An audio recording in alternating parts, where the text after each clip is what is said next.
right. Welcome, everybody, to the Amazing Thoughts Podcast, episode 27. I am Pig of Eldritch, aka Elon Tusk, and with me, as always, is the other host, Trey50Daniel. What's up, man? What's up, dude? Not much. Not much. It's been, kind of procrastinating today, to be honest. I did play a little bit of Diablos earlier, but You then I found that just game pretty good? Uh, I figured for the start of the show, why not talk a little bit about that shit? Because I guess there's not many people here yet, and there won't be many anytime soon. But yeah. So that it's interesting the like people talking about it and stuff. And the earlier tweet I posted about people not wanting to the journey, they just want the destination, is because I was looking through like thread of tweets about the game, and it's just it's like no matter what is done, people will not be satisfied. Some people just they can't be satisfied no matter what. And it feels like some people don't even care about the journey of leveling through the game and stuff. And basically, it's not bad, man. It's not bad. It could have been a massive flop. It could have been one of those games that's just like the same thing over and over and over again. You just go to a different room. Well, the scenery is just different, but it's the same enemies, the same thing over and over again. And then they shove microtransactions in your face, and they expect you to pay for the game and stuff, or to pay for those things. The Diablo doesn't really feel like that to me so far. Anyways, I got to level 41 or 42, and thus far it hasn't felt like that at all. It's just like you progress through it. Surely at some point you're gonna have to spend some money, paywall, basically. yeah, but I mean, I have noticed that, for instance, from level 1 to level 33, 34, 35, it was really, really fast. After level 34, 35, it started being progressively slow. But hey, it is what it is. It's like these games are like that, it's always going to be like that. Even Diablo 3, which is a paid game, or buy the game to play, does the same shit. You get to a certain level and it progressively gets slower, and you have to get equipment and stuff with boosts for gaining experience, and that's how it goes. So I don't understand like why people are so mad about it, because like the game is not bad. The game is legitimately good. The animations are good. The graphics are good. Yeah.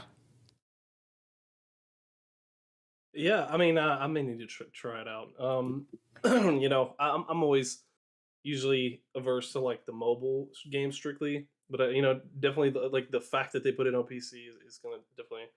I'll probably download it and play on PC. I don't think I'll get the mobile app because the only thing that I've ever played mobile was really the COD mobile, just because it's a decent experience. It's almost like the full game, and I can just take it on the go with me. Yeah, fuck It God, seems like dude. they're getting better about them. Fuck God, man. God's bullshit. Fucking every year a new title, which is basically just the same shit. What is that, dude? They're gonna skip. Well, they're gonna skip next year. Next year, they're actually not gonna have. Oh, wow, they skipped 1 year. Yeah, nah. But That game's a little scam. Overall, I find people only want to get to the end game content immediately. Like games like That's what I'm like saying. Outriders. Like Yeah. Outriders came out, and people were like, "Oh, we must grind max level immediately. Like just go, churn through like XP and gear up until we're like max level gear, and then I need to just like see. I like people were doing that. And I'm like, why are you like you're like churning through content? Like you're literally just sitting there like sweating, sweating your sack off to just try to get to the point where you can, okay, now we can really play the game. Like, okay, you made it to the in-game content. Now what? And then you beat the in-game content, and it's like, what's the And then you point don't then? have Because games to play. yeah, you just turned through But all the that's what game, I'm and you saying. didn't even enjoy it. Like they didn't even enjoy it. They're just you could tell they hate the grind. They hate all of that stuff, but they're still just like churning through it. Like I gotta get to the end game, bro. Like gotta get to the end game. It's That's like why I posted dude, like if you don't even on my tweet. That's why I posted like, no wonder people are so fucking miserable because they're constantly wanting the destination and not concerned about the journey or trying to avoid the journey. It's just that it's this feeling of I want instant gratification. I don't want to do anything to be gratified. I don't want anything to be validated, or I don't want to do anything for anything in life. I just want the results. I just want the gratification. I just want to be validated. And the more this mentality progresses, the worse things are going to get, because it's not good at all. The journey is part of living. Like, you know, life is literally a journey. You're born and then you die, and that's the death is the destination. But all the in you want to between just is the would you just want journey, to rush to and the that's what really destination? matters. Yeah. Some people want to rush to the destination, yeah. Yeah, it's just weird, like because you would think like, oh, let's just churn away to like basically to the end, just like like, it would be like speed running until I was like, dead, and it's like, okay, well, what did life mean if I didn't enjoy it along the way? Life is a life is a weird thing that, you know, it's about the small things, in my opinion. Anyways, the small things are the best things. Um, Going out into the nature, fucking observing a landscape, you know, breathing some fresh air.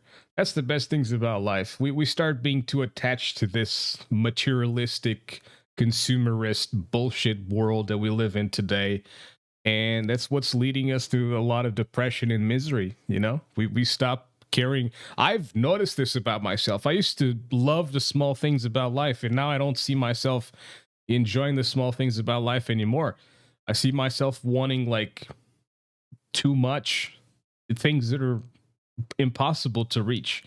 And at the end of the day, that's unhealthy as shit, because again, the small things about life are the most important, because those are the closest to you and the easiest to reach and the easiest to achieve.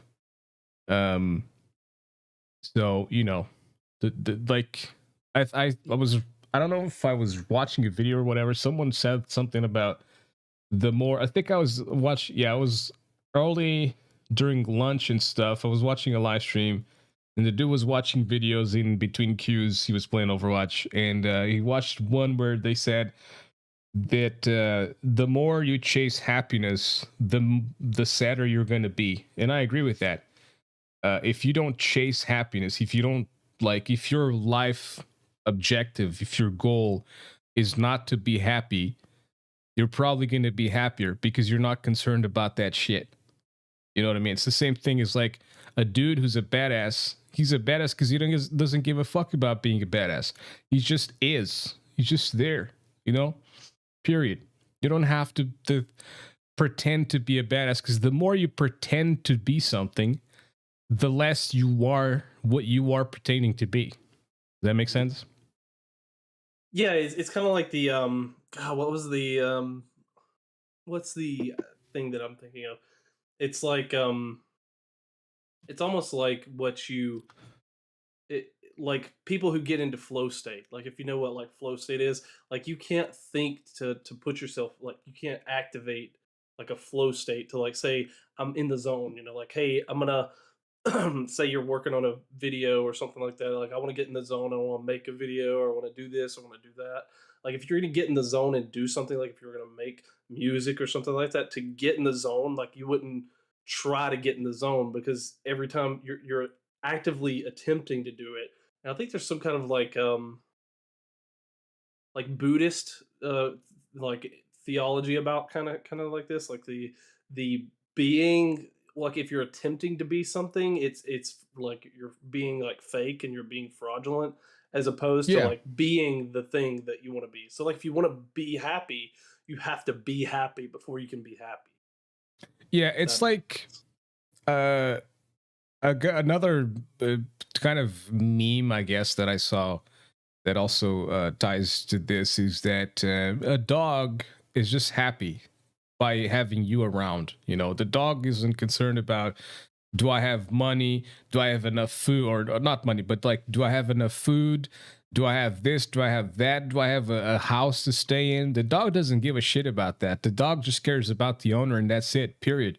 The dog could be fucking sleeping under a bridge. As long as the dog's with you, fine, dude. The dog doesn't give a goddamn shit about whatever place it is that they're staying in. You know what I mean?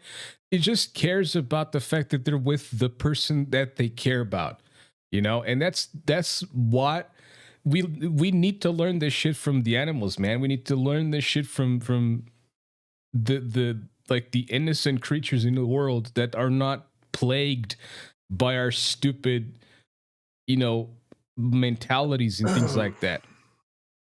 Well, I mean, like even I can even see it in like my son. Like he doesn't have all the weight of like the consequences of issues. He doesn't have to deal with any like think about any issues or problems that are going to arise. And it's nice to see him just kind of he just wants to be around me and he doesn't care. Like it doesn't matter, we can be outside looking like he just wants to like go look at bugs or do something like that. He doesn't care. Like the rest of the world could be like on fire, and as long as he and I are there, he doesn't care. Like he doesn't care. He just wants to be there with me doing something. That's gonna change Like though. it's That's gonna change. well, I mean, I it to do some think your degree, kid. yeah. I I mean, listen. I do think your kid is but it's like nice. the From what I innocence. hear, you know, when the kid's around and we're playing or whatever, I think the kid is nice. I think you're doing a good job as a parent and stuff. But that's gonna change. Thanks. Like no matter what you fucking think or no matter what you Oh do, that's yeah. gonna change at some point.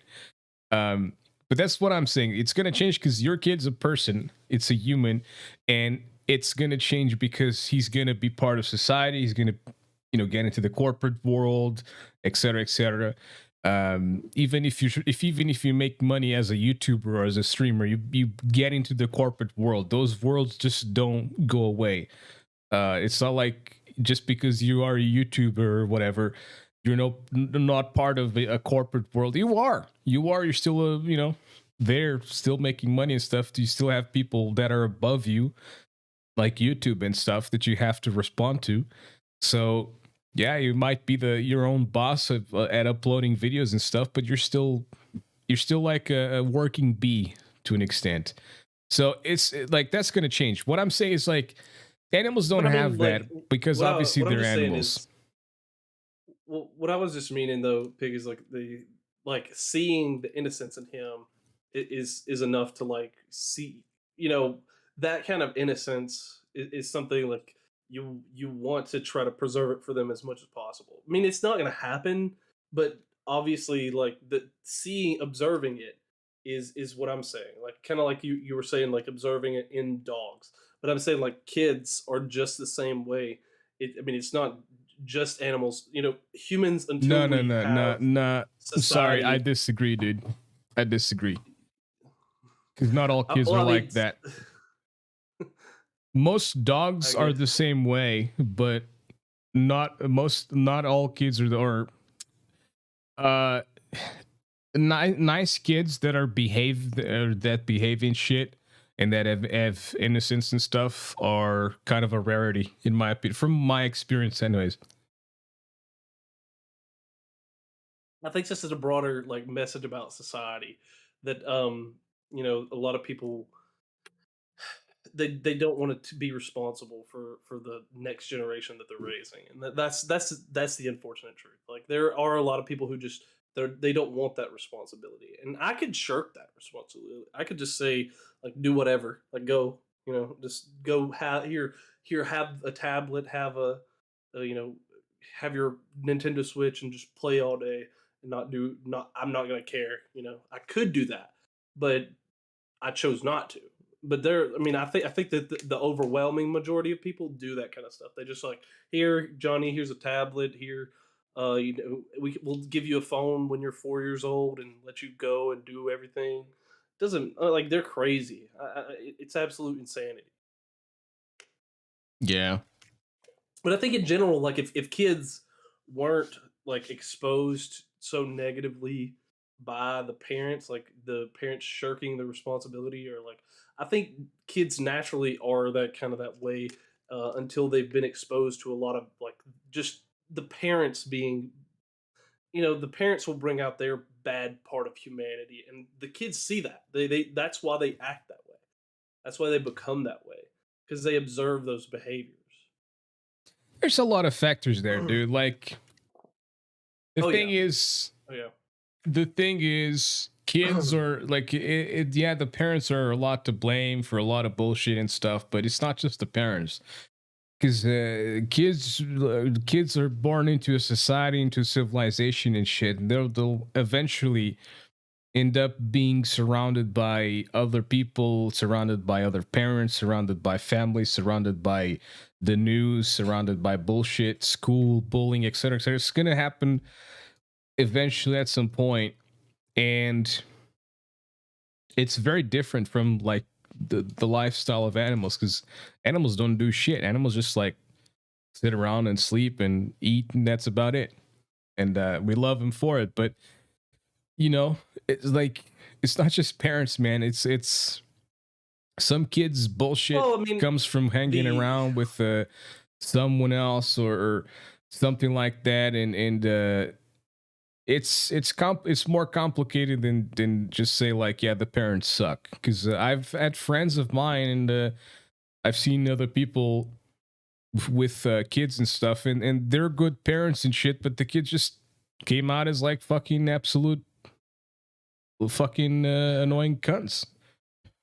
yeah, yeah. I mean, it's there's a lot of factors. I mean, and I think that you'll never be able to exactly get the perfect formula, and I mean, that's why like I told my parents whenever, like, I'm gonna try to be a better dad. Like I'm gonna try to be the best parent, be a better parent. Like, and that wasn't necessarily like I was kind of frustrated with them, but I was also meaning like I'm going to improve upon what they did, because they didn't. I mean, they didn't do a bad job. I mean, I turned out the way that I did, but I want to do things better.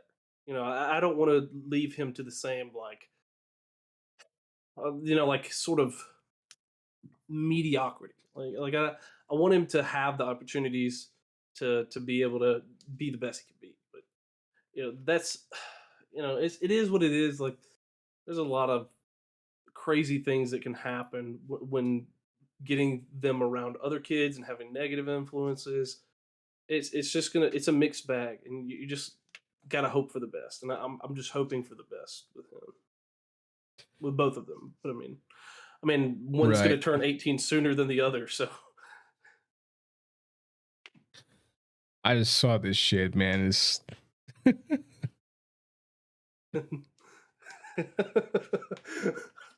uh Mm.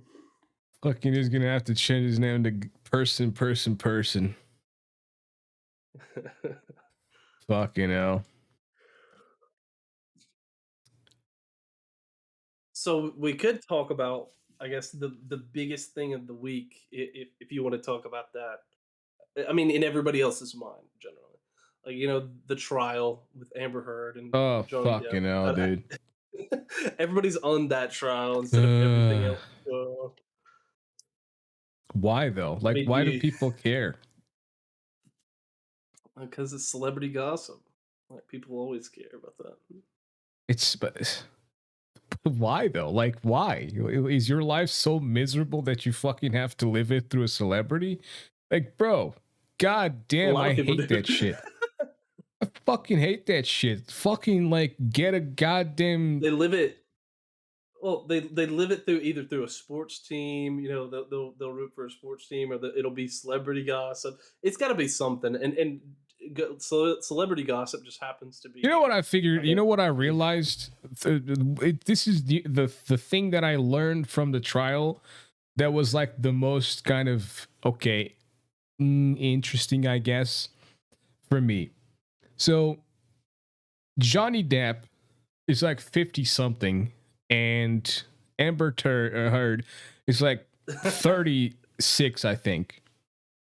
It's like they're almost on a 20-year age difference.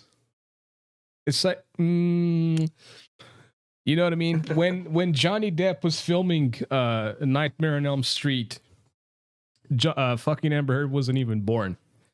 So, of course, you know, they're both adults and shit, but still.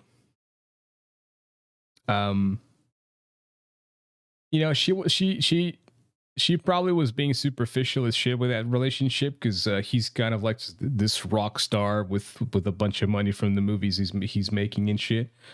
You know, but he also plays guitar and stuff. He got a band with a bunch of, I think with what's his is it Alice Cooper? I think. The guy that used to hang himself. Yeah, exactly. Alice Cooper and stuff. So Johnny Depp, Alice Cooper and stuff, they formed like a super band. They call them a super band because it's a bunch of like famous musicians and stuff. Was it Hollywood Vampires or some shit? Hollywood Vampires. I forgot. It was something like, yeah, exactly. Hollywood Vampires. Fucking what a shitty name too. God damn it. Yeah, it's Alice Cooper, Johnny Depp, Joe Perry, who I don't know because I don't know every single musician. Who did he play for? Aerosmith. Okay, so Aerosmith's guitar player, and Tommy Harrington, who played for the band. So he played for Alice Cooper and the band Warlock. Okay. All right. Well, yeah. So why am I saying this? Because I feel like Amber Heard was just purely going for the, you know, oh, Johnny Depp's a rock star. He's, you know, he's a good actor as well and stuff. I don't know.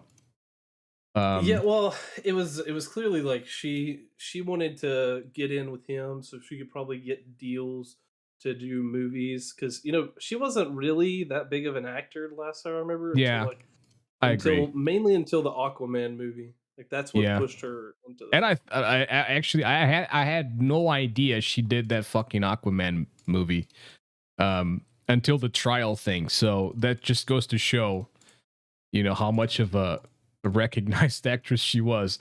I only knew her prior to this whole thing because of that movie I said. It's like a fucking I forgot the name again. It's like The Last Days or whatever the fuck. It's like three last, I don't remember. It's a movie where it's a dude, he's been poisoned and he has 3 days to basically survive or do things for the Amber Heard's character, and she's got the antidote. She gives him the antidote, etc., etc. So I already forgot the name, but yeah, that's where I saw her the first time. So you know what I mean. But again, as for the trial, he won, she lost. She posted on Twitter, which I found it was funny that it's like fucking women taking L's or some shit. Women posting L's or whatever. Posting L's or something. Yeah, women posting their L's online. But she said that oh, this is a fucking thing. This is super bad for women and whatever, because it's just setting back all women lost the whole thing for women. And it's like, why do we have to make it about, you know, men or women? Like, you win against a dude, and it's just like, I don't really see how this is like, you know, a man or woman thing. That I don't really see the setback for being a woman here. Like, you know, Like, was she expecting that because she's a woman, she's just gonna win this shit? Because yeah, fuck man, Yes. supremacy, fucking Well, not just. patriarchy, bring the patriarchy down, bro. Oh, it was that, and like it's hard to prove defamation because there's so many hurdles you have to go through to prove the fact that you were like that you lost money, or that your reputation was ruined because somebody said something about you.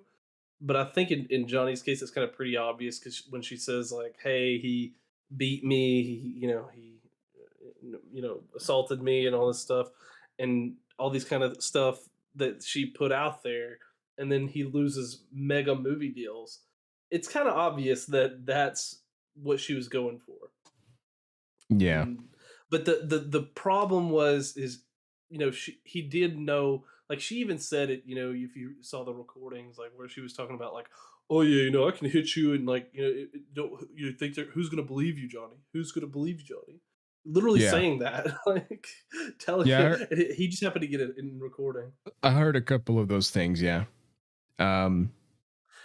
But yeah, it was, the courts are kind of favored toward like women, and I know why. I mean, it's because men like want to protect women a lot of times, like they want to help women and stuff like that. They don't want women to be like, I don't know if I men agree don't with want to. that. I mean, generally speaking, like there are a lot of like I think it's trash whoever men. has the most kaching is the one who's favored typically. It depends. Well, because there are some guys who they're making a good living, and if they go to divorce court, like look at Jeff Bezos. I mean, Jeff Bezos got took to the cleaners because his wife divorced him. I think even Bill Gates, Melinda Gates divorced him, and she took him to the cleaners. They rack up because the I don't woman think like is. well, you're talking again, you're just mentioning like people who are widely recognized, man. Like what about the small guys, like I'm talking about Well, like, whoever has the most kaching in regards to people who are not recognized like globally and shit. Like well, I'm it's not it's saying like nobodies, but the nobodies, the average Joes, if you well, will. I know a guy that I worked with. He was an older guy, like he was like 50, and I would talk to him sometimes, and apparently he was telling me about how he had pay his wife child support because like they divorced, like his first wife, and so he was making like at his previous job he was making like 80 to 100K a year, and then all of a sudden he was having to pay hundreds of dollars, like probably at least a third or so of his paycheck to her every month. And she would just she then went and married another rich guy, and then so she was getting all that money from him, which is supposed to be going for the Well, child, but she would just use it and spend it however she wanted. what Uh, was the reason behind the divorce though? it was just they just he caught her cheating, and then then when he caught her cheating, he said, hey, I'm done, like this is it. And then they uh they basically, like, her and the guy that she was cheating with ended up getting married, and he divorced her, and then ended up having to pay, like, like I said, like a third of his paycheck every time, and he was making more than she was, and he got hosed, absolutely hosed.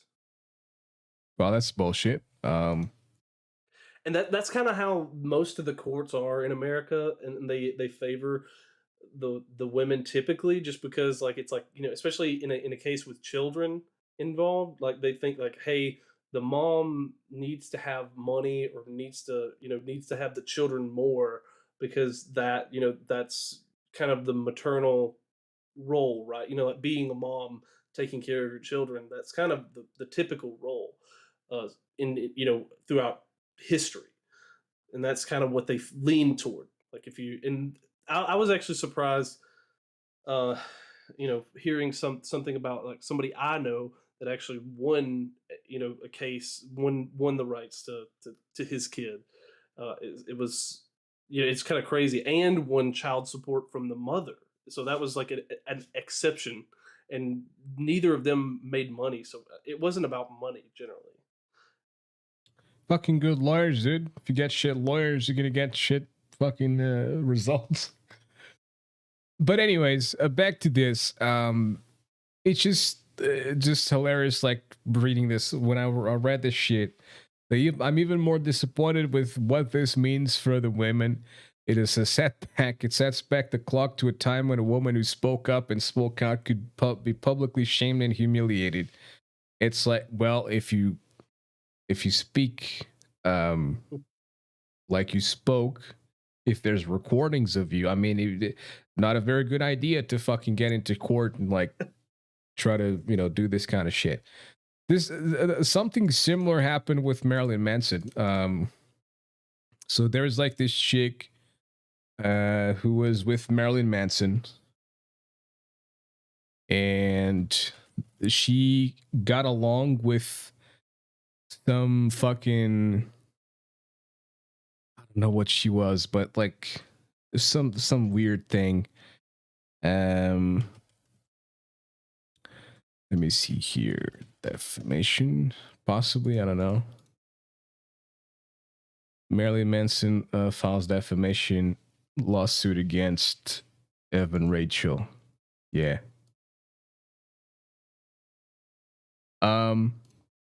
Here's the thing about Manson, right? I don't know what he's like behind closed doors. I don't know what he's like. I mean, I've seen videos of him being like a little bit of an aggressive motherfucker. In situations, but that could be potentially like purposefully recorded that way to be controversial. Marilyn Manson's career has always been built around controversy, and that's how he managed to be as big as he is. So I wouldn't be surprised if they made like videos that seem to be bootlegged videos with controversial situations going on. There's been a couple of moments on stage and stuff that it appeared like he kicked John 5 and stuff. And I think John 5 eventually like left the band and whatnot. John 5 is a fantastic guitar player. But yeah. But I also watched a video of Marilyn Manson with Ron. Wait, no, is it Ron? Fucking Howard Stern. What am I saying? Ron. Howard Stern. Oh yeah, They were going for a I've seen show, that video. and there's this stripper or porn star. I think it was a porn star. There's a porn star, and they're in like the back room of the of like the studio for the Howard Stern show, and the porn star's like lifting her shirt and stuff, and some other guy was like all in on it, but Marilyn Manson was relatively respectful and shit. And there was another situation as well where it was just Manson and a fan, like a diehard fan of his and shit. And once again, he was respectful. So again, it could be because of the cameras and whatnot. I'm not going to be pretending like I know what the dude's like, behind walls and stuff like that, because no one knows besides the people that live with them and shit. So yeah, but I don't think the dude is like, I think the dude has such a fucking controversial image that if the dude was legitimately like a shit person, everyone would come out and say like, yeah, this dude's fucking sucks. I don't see like why people would hide, they're like, he's a bad person or whatever, or he's a fucking abuser or whatever. I don't see the reason why they would do that. Because like in general, this dude went on like a multiple amount of TV shows and stuff as the Antichrist and whatnot.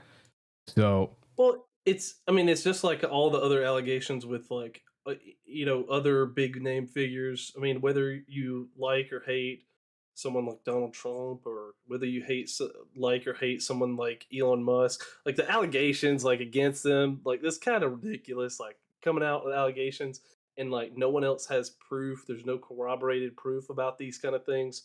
And even if they did, do you think that they're really going to talk? I mean, both of them are. I mean, they're probably not nice people, but I mean, because to get to that point, you're probably not going to be a nice person in general, but they do they can't be terrible. They can't be like the worst human like on the planet if everyone's not just talking about everything, all the crazy things, Maybe with Trump more so, but that's just because they hated him because he was president. Yeah, But so like the other girl is the Ashley Gore. So they got in the cahoots.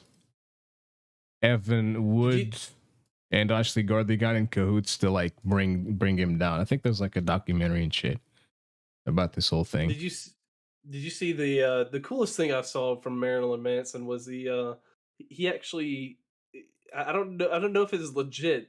He was praying with with Justin Bieber and Kanye West. Like they were all together. It's like in white clothes, and they were like praying together. Why is I that don't cool? know what well, I mean, it's like a it's like the most like satanic figure. Like he projected Satanism. Like he didn't. I don't think he actually ever believed it. It was just to scare all the people who were religious nuts at the time. But he would be like the most hardcore like What do you you think know Satanism is, by the way? well, no, I mean, not like I'm not saying he was a Satanist. I'm saying like he portrayed himself No, but like what? as like No, a no, no. What I'm satanic. saying is, what do you think Satanism is? Do you think Satanism is like going out into the woods and sacrificing goats? Because it's No, I not. mean like no. I don't think it's that. No, I mean like actual Satanism would just be like people who actually worship Satan. But I mean, I'm just talking about like Not portraying necessarily. imagery. Not Imagery. necessarily. No. Satanism is, for my understanding of at least the Levian Satanism and stuff like that. Um, Satanists are mostly people who see themselves as the reason why they do believe in higher in beings above our existence, but they see themselves as the sole like the sole reason for their consequences, or all their actions are the what need to be corrected and shit like that. What the general interpretation of Satanism is that these dudes like just worship Satan and whatever. Not really. It's more like Satanists is more about essentially making yourself the responsible one. Everything you do in your life, you are the responsible one. Any consequences that you go through are because of your actions, and it's just how it goes. Rather Is than that being not like, is that not just like realist basically? Like they're just like a realist about the world. Like they just believe the world is, and they believe that that's no, reality, dude, and they because just a realist Christian believes that something good that happens in their fucking life is because of a miracle or some shit. You know what I mean? well, I mean, you kind of can't be completely realist and be like Christian to some degree.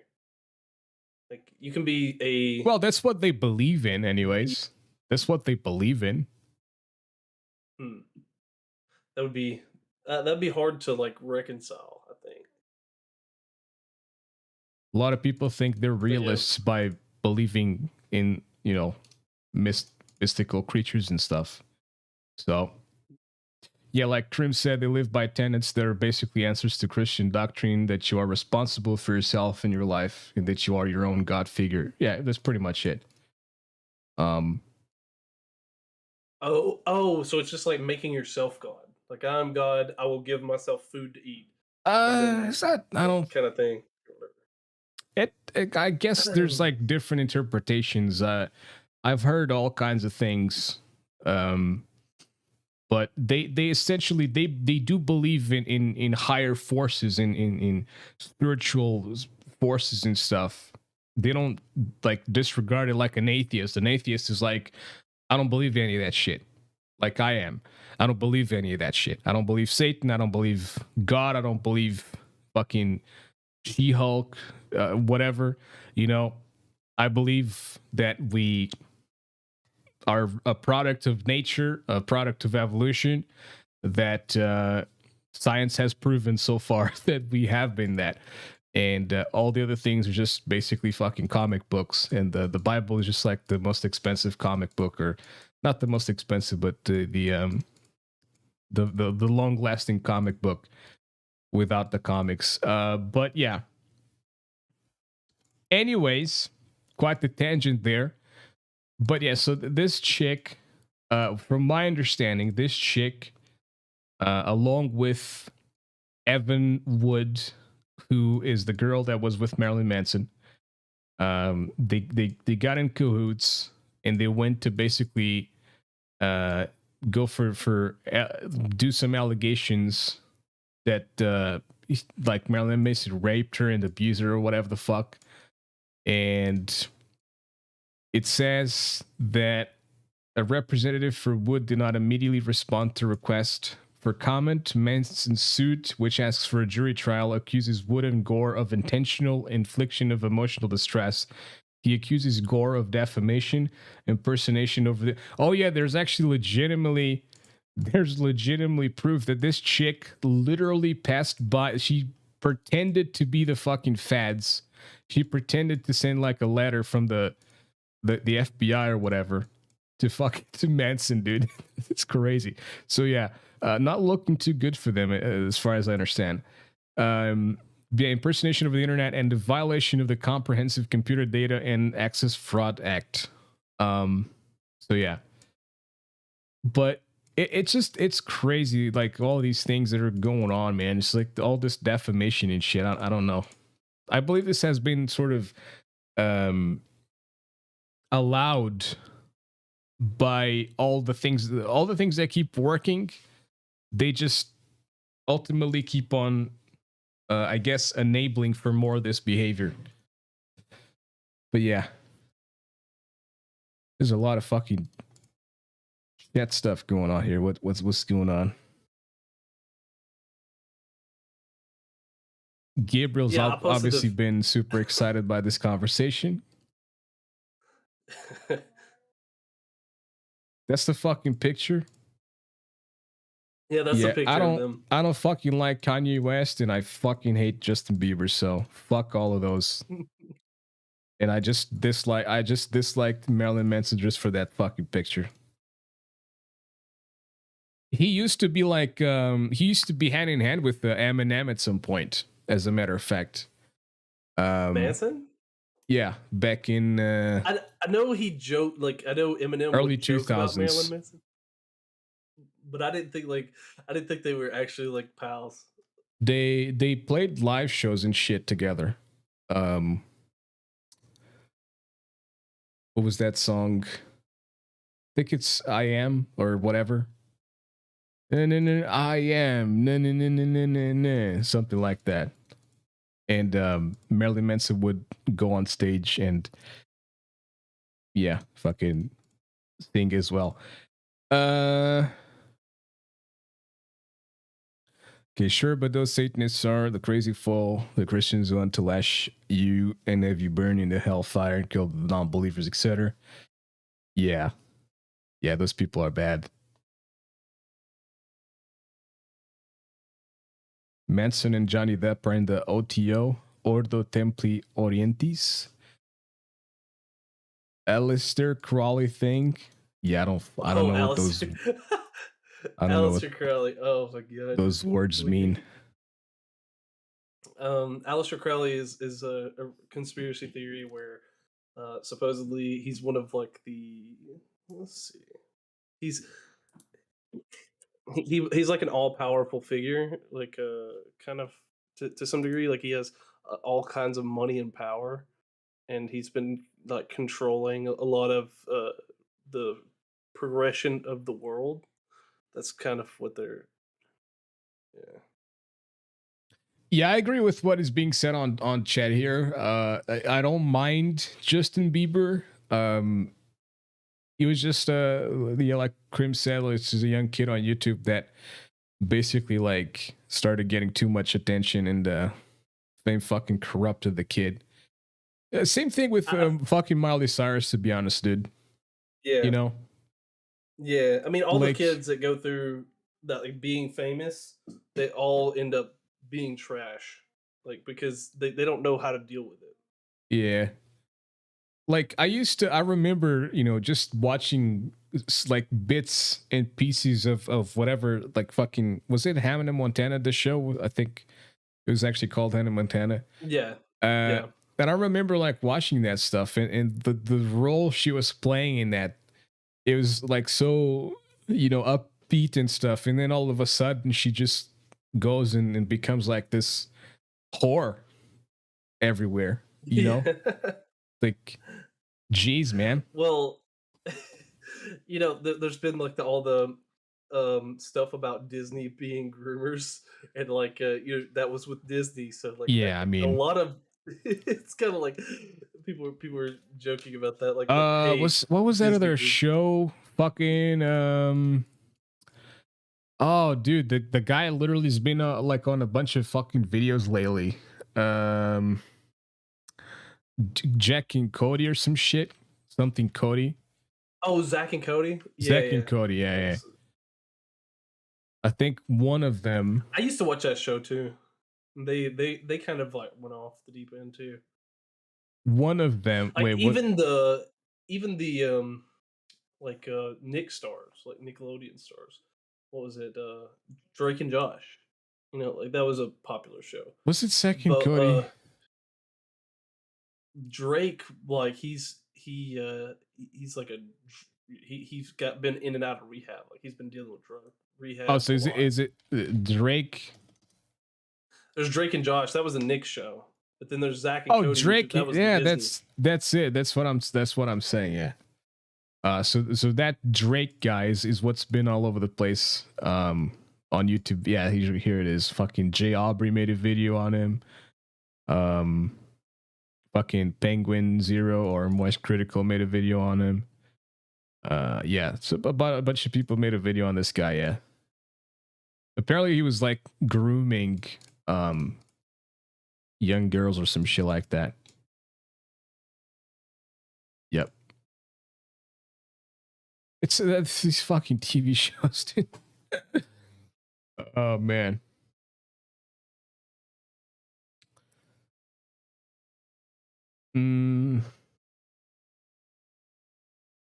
Yeah. Heard that was Billy Ray Cyrus. Was that guy? Was that guy ever like relevant in any way, shape, or form? Was only relevant because of Miley Cyrus? I Billy think Ray he's like a Cyrus. He used to musician or be a some country shit. music. Yeah, he used to be a country music star. Hmm. Okay. Yeah. Although he's only known pretty much for one song, "Achy Breaky Heart." That's, I that's don't. pretty much. I don't even know that song. So I guess that's just like mostly American thing. I don't remember much like of his other songs, but that song was really popular. Right. Yeah, that's the song. So I guess he's popular mainly for his fucking daughter. Now he would be. Yeah, like nowadays everybody I'm knows saying his like daughter when more. when Hannah Montana was going on, man. Like I didn't fucking know the guy. Oh yeah, I only knew the guy yeah. as the father of Miley Cyrus. It was it. He was huge at the time. Well, I live in a country where we didn't give a fuck about that. Well, you guys don't listen to country music. Yeah, around here, dude. I hear I hear country music all the time, as much as I don't like it. There's some good country music, but yeah, you're right. We don't really listen to it. all the new stuff's bad. Like the older stuff is okay, but like the new stuff is all like they make country pop now. Like it's all country mixed with pop. Like it's like the Taylor Swift stuff. Like everybody, Everything's all the new fucking mixed with pop today, dude. It sucks. Rock is fucking pop, and punk is pop, and fucking metal is pop. Everything's fucking pop nowadays. Like I bands think that except hip hop is, but hip hop's different. It's not pop, but it's like it's all trap music. Like it's all like it's not hip the hop. It's trap it's music, it's mumble rap. 808 beat. It's Yeah, trap. Yeah, it's crap. I like calling crap.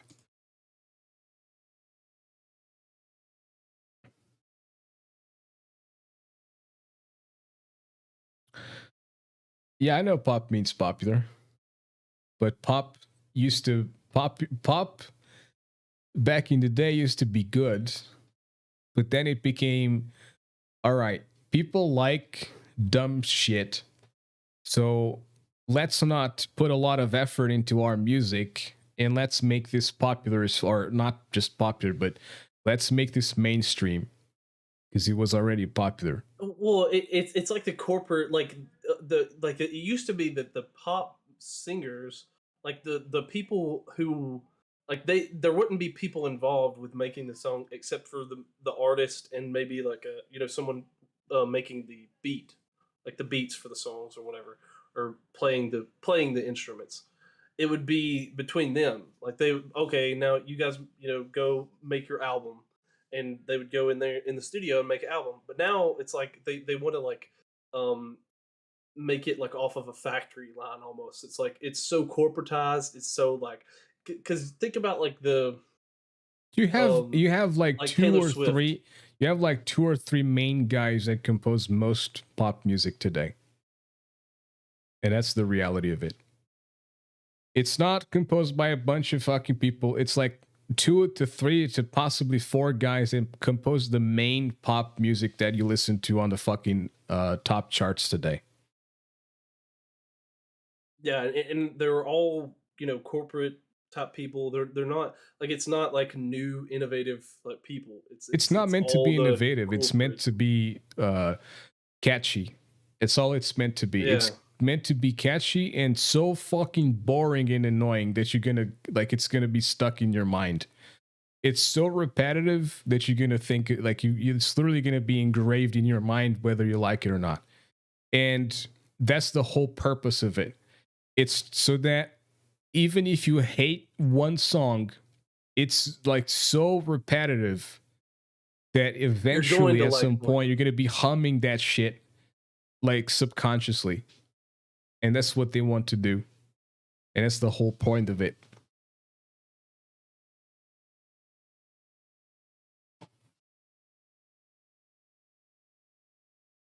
That is the whole point of it. We're having too much dead air today. I don't like that. Um So another thing we could talk about is it's a particularly special month. oh, the fucking Pride Month. I didn't Yeah, even think about that cuz I just don't even care, this, but yeah.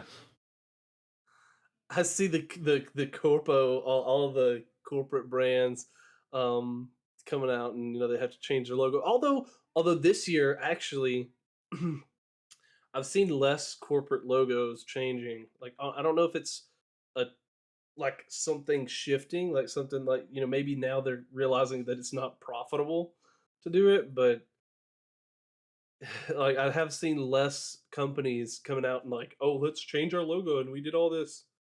This is a pretty hilarious tweet that I saw earlier. Well, I didn't see it. It was I think it was that dude Paul something that he used to make videos for Alex Jones, and he retweeted this shit, and he's Oh god. retweeted it with a quote saying the comments to this are hilarious.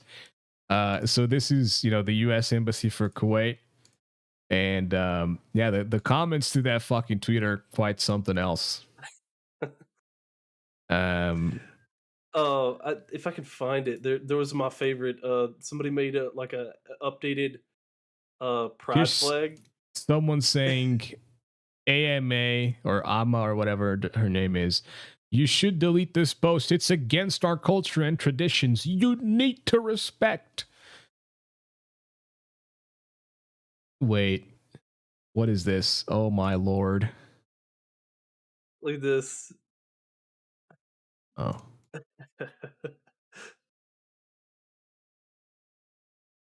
Huh? Oh, actually, this one was hilarious. Actually, our Marines, the U.S. Marines, out of all people, they had to take. If you've watched the movie Full Metal Jacket, this is a parody of the Full Metal Jacket logo. Instead they have the rainbow colored bullets, like rainbow tipped bullets, on the U.S. Marine helmet.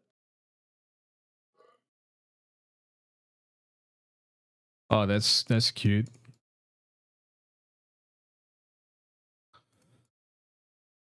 Is that movie the movie where the he has the helmet saying "Born to Kill"? Yeah, Okay, yeah, I've seen that. yeah, it's a great movie. Let's see if I can find the other one. There was But yeah, somebody this had. this oh yeah, then there was this one which was hilarious. Uh, this reply to the fucking tweet. That No, was this great. one's even this one's even better. This is the Ultra Pride flag in 2072. It's got every corporate logo. It's got uh, like Islam. It's got uh, Judaism. It's got everything you could possibly imagine. Like Native American tribes, uh, anti-fascist, all this kind of stuff. There's even like a communist hammer and sickle on there. Mm, That was pretty funny. Um, but here was actually a really had another good one that I was going to show you. What was it? There was actually a father magazine, a magazine like to kind of give fathers ideas about stuff. Apparently, they said that like you should take your kids to a pride parade. Let me see if I can find it okay. here. And it said, yeah, there will be like nudity and kink or whatever, but you should bring your kids to a pride parade. I was like, what the hell? Like, what in the hell are you guys thinking? Let me see if I Yeah, can. I don't know. This whole fucking this whole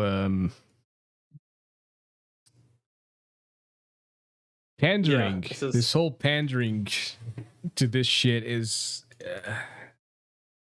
I don't know. I mean, what if straight people had a fucking pride month as well? Like what would that be like? they tried to have a parade in like November of, I think it was, I can't remember if it was last year or the year before. They tried to have like a like a as a joke, as a meme, people did it like a straight pride parade, and there were so many like gay activist people who came out and they were like, "No, you can't have this," and some they were like, "Why not?" Like, and they were getting shouted at. If I could find the videos, I would show you, but they were getting like It's like shouted at, like, I "Oh yeah." understand. I understand to an extent, for the people who've been, in the closet and shit because of like, different times and stuff, where it was difficult because your mental was being affected by that shit because you couldn't be who you truly wanted to be. But sometimes that's good. Sometimes it's good. Sometimes people are a little bit too fucking much, and you have to like sort of hide that a little bit, repress that shit a little bit. You can't just be so out there, you know, because people are not gonna like you. People are gonna be like, bro, this guy's annoying as shit, you know, and people are gonna like fucking ditch you and stuff. Uh, like we need to adapt. We need to mold ourselves to the world a little bit. We don't have to like completely hide who we are, but if you're again like if you're too much, like there's people who are just too much. They just talk too much. They're just like always on your face, you know what I mean? Always telling you stories that you just don't give a fuck about. It's like, dude, shut the fuck up, man. If I'll ask you, so like, let me talk for once, you know what I mean? Like, it's people that don't listen. They just want to talk and they just don't ever listen. And it's so annoying. And those people end up being lonely because they can't adapt. They can't be like, listen, okay, maybe I'll have to sort of like tone it down a little bit because I don't have people like enjoying my personality and stuff. So Yeah, sometimes it's good to like repress the, you know, who you are a little bit. Not too much, not to the point of like completely changing who you are, but a little bit. You know, we have to adapt to the world. The world doesn't have to adapt to us. It's the other way around. You know? So like for those people that had to live, you know, completely in the closet and stuff, and then they were able to fight for their rights and whatnot. I get that they're proud and stuff, but it's one of those things where we're living in times now that there's just so much pandering that what is even there for you to be proud of anyways nowadays, you know what I mean? Like there's just so much shit that sort of stirs towards your way that I feel like, yeah. you know, It's kind of like to me. It's kind of like the people were having a discussion. I was interested in this discussion because they were talking about some of the things that I'm interested in, and like basically they were talking about there were some laws that they disagree with, right? And some people were saying like, well, just keep about like do your thing and act as if those laws don't exist. And they hail like somebody as a hero who got put in jail because he went outside the law to try to basically he created an underground place where people could sell marijuana to each other.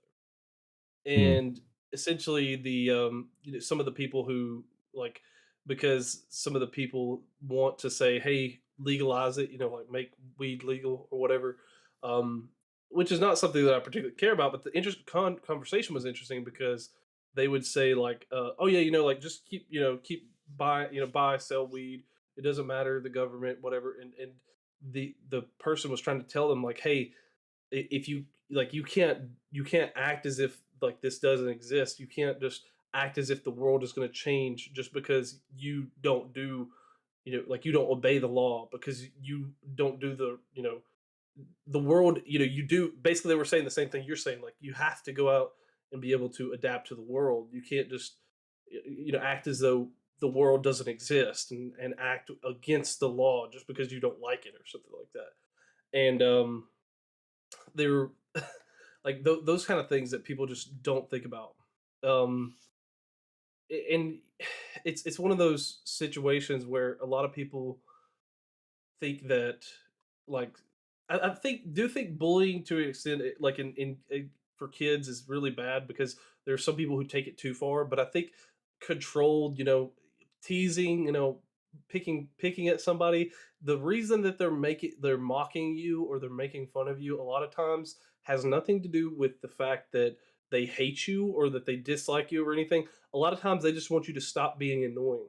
Like they're making fun of you because you're doing something that's annoying or you're doing something that isn't acceptable in the social circle. Like if you're be you know and acting in some way that they don't like, or they just they're going to make fun of you, and they hope that you'll learn from that, and basically by them pressuring you, you're going to be able to adapt to that it's not framework. bullying though. I mean, Yeah, today's but standards, it could be considered yeah. bullying, but it's not bullying. That's just friends being friends. Real friends tell you that you suck if you suck. They don't go like, "Oh no, you're so Yeah. good, dude." You know, real friends fucking give you the honest truth to your face. They don't go fucking, "Oh yeah, no, I like this," but they never consume it. They never listen to it. They never do anything with whatever it is that you've done. Uh, that's real friends will fucking like, you know, they'll be like, "Hey man, you're stupid. Your ideas are stupid," and you'll be like, "Ah, fuck you, dude." But then you fucking hug it out and you go grab like a beer or something. So yeah, that's what real friendship is about. Well, but I think like in kids, it's harder to rein in because some Kids are kids cruel, like, dude. Kids are yeah, inherently cruel, and it's gonna happen no matter what. Uh, if it doesn't, but it's also, I've said this so many times. I don't think a little bit of bullying is bad. I think it builds character. I think a lot of the people that end up really, really thoroughly succeeding in life, later on, have suffered some level of bullying, and I think those that are like the popular kids and shit like that, um, typically they're the ones who fail and have pretty poor and shitty lives. So yeah, because like they're not held to a standard, right? Because like if everyone tells you you're great, you're going to assume that you're great, and you're not going to try to like one up, or you're not going to try to beat somebody. You're not going to try to do. You're not going to try to like beat them in competition. You're not going to try to uh, prove that you're better than that person, and try to win that, get that job, or gain that, get that raise, or whatever it is that you're trying to do. You're not going to do it because like you're going to be like, oh well, I've been told I'm special, and that everybody, all these people were flocking to me in high school, right? So I'm popular, everybody likes me, I don't have to try. But whereas the kids who do get some level of bullying, they do have to try to fit in. They do have to try to adapt to the world around them. yeah, pretty much, I agree. I agree. But here's I have a cool clip. I know I was telling you about that documentary that came out from Matt Walsh. This is a funny clip. It's hilarious. It's about the whole gender identity thing. Let me see if I can play this for everybody. So this is on Discord. Suppose if I do this, no, okay, hold on. Open this. If I do this, supposedly it should work. Male gametes. That's what makes me male. No, your sperm don't make you male. Then what does? It's a constellation. In reality, in truth, okay? Whose truth are we talking about? The same truth that says we're sitting in this room right now, you and I. No, you're not listening. If I see a chicken laying eggs and I say that's a female chicken laying eggs, did I assign female, or am I just observing a physical reality that's happening in the world? Does a chicken have gender identity? Does a chicken cry? Well, Does a chicken commit suicide? Let's What does that have to do frame with- it, because you're trying chicken has sex like any a biological chicken has organism. an assigned gender, but a chicken doesn't have a gender identity. So we assign female to chickens when they lay eggs? That's assume they're female if they lay eggs. male gametes. Oh my god, dude, this is the only It's thing to insanity. this that I have to say is I admire Walsh's capability of not jumping off that chair and fucking headbutting that bitch. Cause holy fuck, these people are literally living in a fantasy fucking world. That's all it is. They're not literally doing anything else other than just like they're living a fucking lie. It's like they're playing World of Warcraft in the real world. Yeah. We're not really here. Are you really here? You could be anywhere if you wanted to. Yeah, if you use your fucking imagination, you goddamn fucking retard. Get off your fucking High horse, dude. Get back to reality. You know, you can play video games when you want, and you can like go into your fantasy worlds. You don't have to live there your whole life. You know? God damn it, dude. Here's another great one from that same documentary.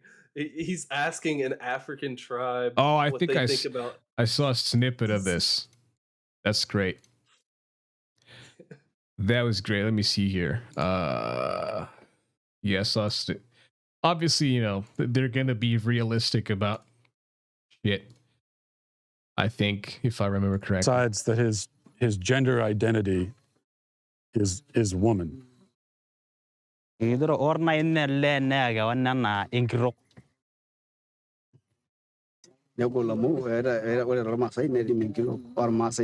A woman has its own duty, and a man has its own duty, and a lady cannot do the duty of a man, and a man cannot do a duty of a woman. Can a man become a woman? Kid molla rengro? No, No. no. What about a transgender? Eh? Transgender? Kid mo na ipibelega nyole merengro? No. No. It look like if you want to become a lady but you're a man, you have something wrong in Something your mind. wrong. Something wrong in your family, something wrong in you. What about if someone was non-binary? Okay? Non-binary? You know, like someone is you're not a woman, you're not a man. yeah, someone is neither. There's something else. Is that Idugro amana yi kidemair na yole peria gwan topis.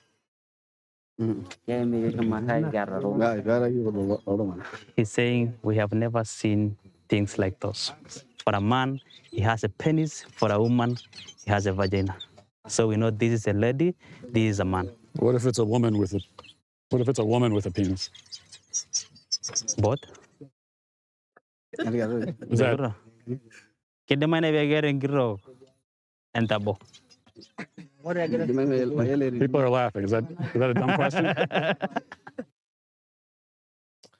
Yep. Well, I guess that's the perfect example of this bullshit is purely because of the society we've developed and we've constructed. And that's the direct result of it. You allow people to be too comfortable with their illnesses, I guess. And they just, like I said, people are literally living in fantasy games. Like they're bringing fantasy games to reality. People want to be the shows they watch. People want to be the characters they create in video games. They no longer realize that there's a difference between the life I have outside of this video game and the life I have in this video game. They mix both and they want to be both everywhere. And the reason for this is because you have too much fucking anime, too much fucking, you know, all that kind of shit. And it's a direct result of this, I feel like. I would say anime did it. Like, I mean, like there's so much like honestly, I don't even think it's like that perspective is if there's one thing that hasn't been like completely wokeified or whatever, it's pretty much is anime and stuff like that. So Is it though? I don't think it's that. Well, I mean, like, look at any main Hollywood movie or Hollywood production. They're all the woke garbage, you know, recycled. Swap. I'm pretty sure there's a lot of woke swap shit in people. anime, dude. Pretty sure about Well, I mean, that. it is, but it's not like there's not usually something so like the West. Like in most Western country like productions, like especially American productions, you know, America used to be really good at making media. Like we used to make really good movies. Now all of it's a remake, a reimagining, or retelling. I mean, look at even if you look at the Pinocchio trailer that they just released, they were doing a live action Pinocchio. Disney is doing a live action Pinocchio, and they decided for whatever reason the fairy has to be like a bald black woman, and I don't know why. Like it's not necessarily relevant to the story, but it's just weird, man. Like they do these weird things. It doesn't make any sense.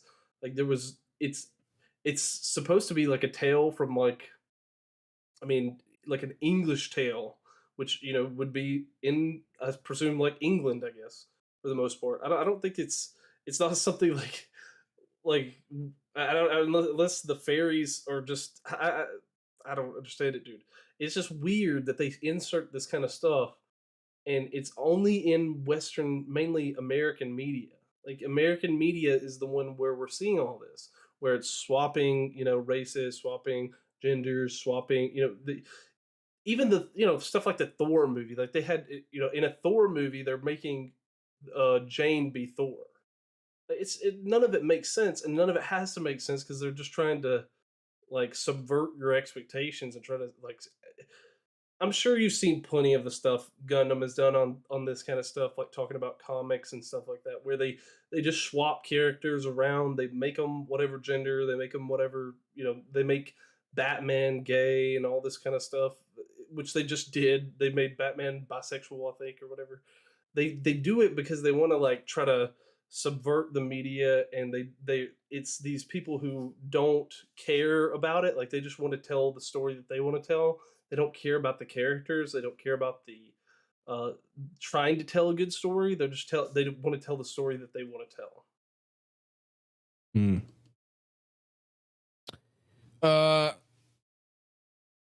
I mean, I don't disagree with the fact that like Western media is mostly corrupted by this bullshit, but also, dude, no, anime is to blame for this shit because anime has all these weird, quirky characters and shit.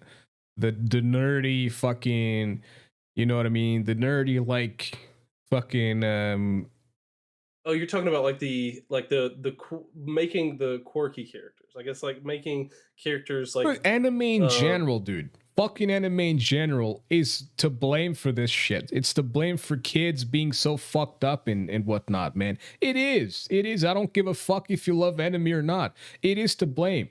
The internet is to blame for people being this shitty nowadays. Like, people weren't like this 20, 30, 40 years ago, dude. People were happier 20, 30, 40 years ago. You know, there's none of this shit like this excessive consumerism happening. There was none of this shit like fucking every goddamn kid needs to cosplay some shit and like be the character they want to be. No one was pretending to live a life that's not theirs. No one wanted to be a character. They just lived. They lived life and they accepted things the way they were. You know what I mean? That it's the result of this shit being so popularized that creates all of the mental illness that we live through today, dude. well, like I think mostly what it is we raise an entire generation of people who, like, there's been actually two generations. I think my parents' generation was told that they're going to inherit like the earth basically, and they're going to have everything handed to them. And then they decided that they would do the opposite to us. I mean, some parents were different, but my parents wanted to give me better stuff, but they didn't have that human connection. They didn't care. They threw me uh, to the TV. They said, "Here, watch some on TV. Leave me alone," basically. And that was the kind of thing that I grew up on, and I think a lot of You shit on kids your parents too grew up much, on. dude. I didn't even have parents, dude. So I think Yeah, you know, well, it's just a different perspective, like of like it's not a I different can perspective. It's a compare. factual event. It's not a perspective. It's facts. You had parents raising you. I didn't. Yeah. Well, I'm just saying, like the reason that I do that is because of what I can compare and contrast how other parents can behave versus how mine would behave. and I just don't think that a lot of it was productive or good for me, and I don't think me repeating that behavior would be good for my kids. That's just how I see it. Um, you know, like I said, I'm not trying to say I'm the most the least privileged or anything. I mean, it is a privilege to have both parents there. Like, that is a privilege. But what I'm I saying don't think it's a is that, privilege. I think it should be a standard. well, it should be standard. It should be standard. You should have two parents in the household raising the kids. That should be it. But unfortunately, that's just not what it is a lot of times. And unfortunately, even if you get that, sometimes they do things that just aren't productive to the kids, and that's just how what I experienced.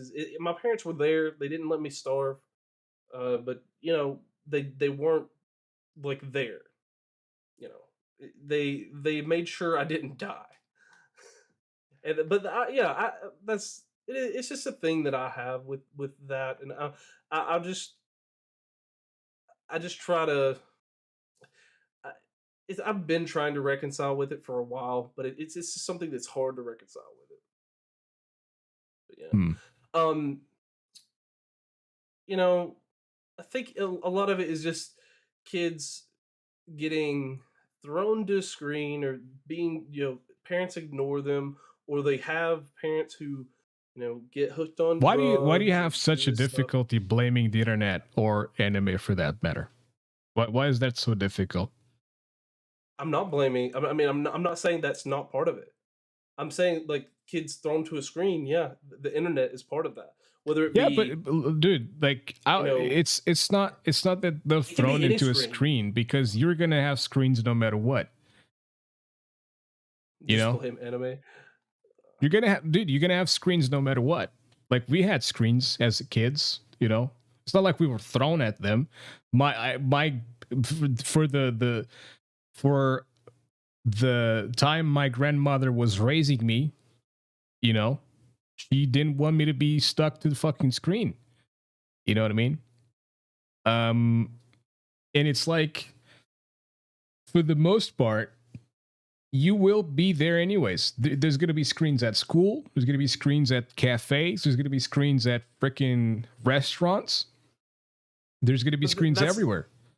that's not that's not what I'm saying, Pig. So like, in my scenario, okay. So let me just walk you through what my parents did, and this is why what I'm saying is, instead of being involved with their kids, and like maybe you do an activity with your kids, you take them outside, you do something, you get them to play, um, or whatever it may be, right? You get them in a pool, or doing something else other than just sitting at a screen.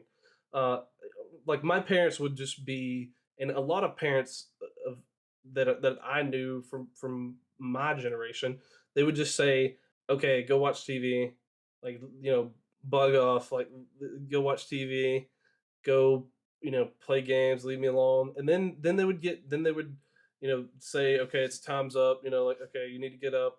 And then they tell me to go do something sometimes. But generally speaking, they just didn't want to deal with me. So they decided, hey, here's a digital babysitter. And it's just having that form of a digital babysitter. It's not that you're thrown at a screen. It's just, hey, here, go sit down, watch TV, leave me alone. That's Here, conflicting go as fuck get because on the I computer. I know for a fact of parents from America who didn't do that shit. They were present there. So I mean, It's just, it's a perspective. Like, some people did and some people didn't, and that's what I'm saying. I can contrast what my parents did in that kind of scenario of like, hey, just bug off, leave me alone, go watch TV, but and seeing do other you parents that are think involved. that's because it was your experience and you're kind of like amplifying the experience because it was your experience? No, I think generally it was a lot of people's experience, because I'm not they talking about other people. I'm talking about you now. Like, do you think because it was your experience, you amplify the negative aspects of it? because I don't know, I'm just asking this. I'm not saying like, oh no, your experience was fantastic. I'm just saying like sometimes because our negative experiences are negative, we amplify those and we're like, yeah, dude, fucking had a shit time and stuff. But maybe sometimes you didn't really want to spend time with your parents. Sometimes like there's moments when it's kind of a little bit of both parties need to be involved in this shit. And I think that like for example, a kid also needs to reinforce the fact that they want to be with their parents. And it's not just like the parents have to do everything, you know? Especially Yeah. because if they're like in a difficult situation, like imagine that you've got a good fucking job. You got a pretty fucking good job. You can stay home for the most part. Imagine working in a fucking factory, dude. I've worked in a factory and I can tell you it's not fun. You're tired all the fucking Yeah. time. Every time you go from the fucking factory to home, you're tired. You like you just want to relax and shit. And then you got your kid. And if you got like two parents who both work because the wages are fucking dog shit and stuff, and both of them work, both of them come home, like both of them just want to relax a little bit because they're all day outside trying to make a living for the kid and for them to survive and have food on the table, clothes, and etc. etc. And then the kid wants this like fucking PC and they want the consoles and they want all that shit. And it's money that's being thrown away. And then they want the phones and shit. And now we're living in a world that's consumerist as shit. Like, I mean, my generation was already consumerist as fuck. Today's even worse. Like today's like amplified by 20%. But both So, parties need to be involved in making it Right. a good relationship. It can't just be the parents. Well, so without like just telling specifics, so there are like certain key events that were worse than others. I'm not saying the whole time that I wanted to be involved with them, because yeah, I liked playing video games, but I think it was definitely a whiplash for them to tell me like, hey, like bug off, like go play video games, and then if I play for a couple hours, and then they would be like, now like get off of that now, and like start coming there and screaming like you should have been off of this already, and like they didn't even bother to like there was no communication. It's just like, hey, get off, like you need to be doing something productive or whatever, and it's like, well, what is that? Oh, well, clean your room or something like that. It's like, okay, I do that, I did that, and then it doesn't matter. Like, it doesn't matter what I did. It was just always accusatory in the way of like, you need to be doing something or whatever, and then didn't want me to bother them or whatever. I don't know. It was very confusing, and I think that's why some of that is sort of amplified. But generally speaking, I don't think just telling me to go sit and watch the TV to leave them alone.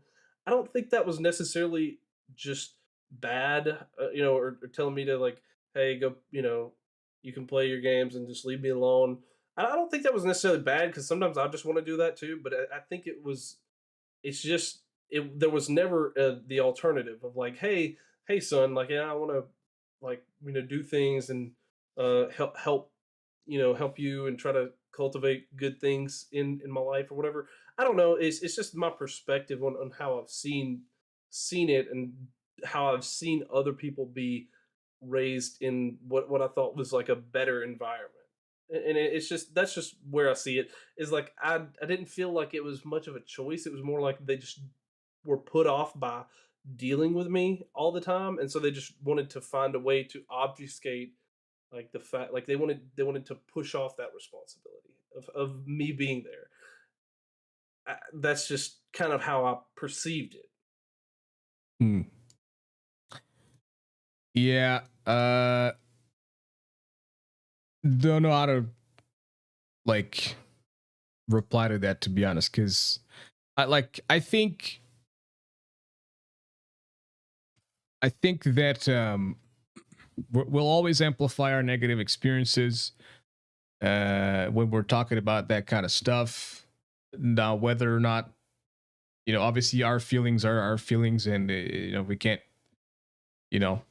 like your feelings are different to me. Like, obviously I'm not going to be as affected by the way you felt, than you, obviously. But as I don't, like, my feelings don't affect you the same way they affect me. But I guess maybe it's just different education methods or whatever, because over here, like, I can't really complain about this shit. Like, of course I complain about the fucking, the absent parents and the fact that my grandmother, killed herself and wasn't there for me from the age of 12. That led me to lose myself. I lost my path. I stopped knowing, like, who I was, because I was a mom. I was literally a mama's boy up to that point, and then I became like a fucking rebel. I started dipping my toes into Satanism. It wasn't even for, like, this is why I asked about Satanism and shit, because I sort of dipped my toes into that stuff. But I wasn't dipping my toes into it because the deeper meaning of it. I was dipping my toes into it because I was lost, wondering, and I thought, oh, this is dark and evil and shit, and this is all I need right now in my life. But yeah, dude, it's like the childhood that I had was pretty good. It's just that the fact that my grandmother disappeared all of a sudden, that's what affected me the most, because my grandfather's a truck driver, wasn't there either. But besides that, even the fact that he was absent, he still would tell me, like, don't be on the computer all night. I wanted to be on the PC all night. I didn't want to fucking, I didn't want to, like, have dinner or lunch with him while he watched the fucking news. I wanted to be on my own. I wanted to isolate myself. You know what I'm saying? And a lot of kids do the same shit. A lot of kids want isolation. That's why I'm saying, like, maybe you propel the negative aspects of your life as you grew up in a different way, because it's your negative aspects. You try to sort of find something to excuse rather than blaming yourself, But like I'm saying, man, I wanted to isolate myself. I wanted to be on my own. I didn't want to be with family. I didn't want to be with my grandfather. I didn't want to be with anybody. I just wanted to be with friends that knew, like, also played video games, also wanted to do that kind of shit, And it's just like, it's one of those situations. Sometimes we just want to be on our own, and we don't want, like, and then as a parent, or as my grandfather, when I wanted to be on my own, and he tries like 3 or 4 times to be with me or do something with me, you know what I mean? And then I don't want to, because I want to isolate myself. What is he going to do? Continue to force me? Continue, like, hey, let's do this together or whatever. You know what I mean? It's a difficult path to dive into and to say, it's this way or it's this way, or your parents were bad or whatever, because it's just sometimes we also isolate ourselves. Sometimes we also want to be on our own. And yes, the parents need to, like, sort of reinforce a little bit the social aspect of being with their kids, but I don't think it was necessarily just the social thing for me. So, like, for me, it was like, there was no, I don't know how your grandparents were in dealing with you, but it was always discouragement of everything, rather than any form of encouragement at all. Like anytime that I was doing something, I was never doing it right. And then on top of that, I did have some other issues. I was through the same shit, like, man. I went through the same shit. there was actually my grandmother. She basically hates our family, just because I don't know. She hates my mom, so she hates our family, and she always talks trash about us and talks about how my dad's brother is better than him. You know, like, oh, like, basically tells my dad. She tells my dad he sucks to his face, and I think part of this is where some of what they where they got this from. My dad, at least, um, just telling him he sucks to his face, and that he's never gonna do this or whatever. And between that and then, my one of my grandfathers died when I was 13, and then my other grandfather, he had strokes, and he was basically completely, he was like a vegetable after I was 16. Like, he lived until like 4 years ago, actually, almost. And he was never the same. He was out to lunch. He had Alzheimer's, you name it, Parkinson's, pretty much everything under the sun. He was absolutely. But the one, like, and that's where, like, some of those things, it's just all of those kind of little things add up over time, and it's just like it eats away those kind of things eat away at you if you don't have an alternative. And I think maybe for you it was probably, um and I know, you've had it rough, but I think that you did say for a while you had some friends, right? But I never had any, like, true friends, so I think that's what It's, makes dude, me because you frustrated about don't it. want you don't go through the discomfort of trying to get those friends, dude. You And remind that's me a true. lot That's of true. that woman that I met on Second Life, and she was morbidly obese. She was goth. She was like into BDSM and shit. And she used to say like, I'm comfortable on Second Life, so I don't go out trying to meet people. And I told her like, well, if you don't go out meeting people, you're just gonna be around people on the internet, and that's not healthy. You need to fucking meet people. You need, like, dude, only talking to people on the internet is not healthy because you don't develop empathy. You don't develop the necessary aspects of like socializing, and socializing through a fucking Discord call or socializing through playing video games. Or whatever. You're not socializing. You're just talking to one another. Like, the actual essential aspects of socializing won't be there because you won't be able to read expressions, you won't be able to read emotions on someone's face. And that's what is crucial to socializing, because you need to be able to learn these things. You know what I mean?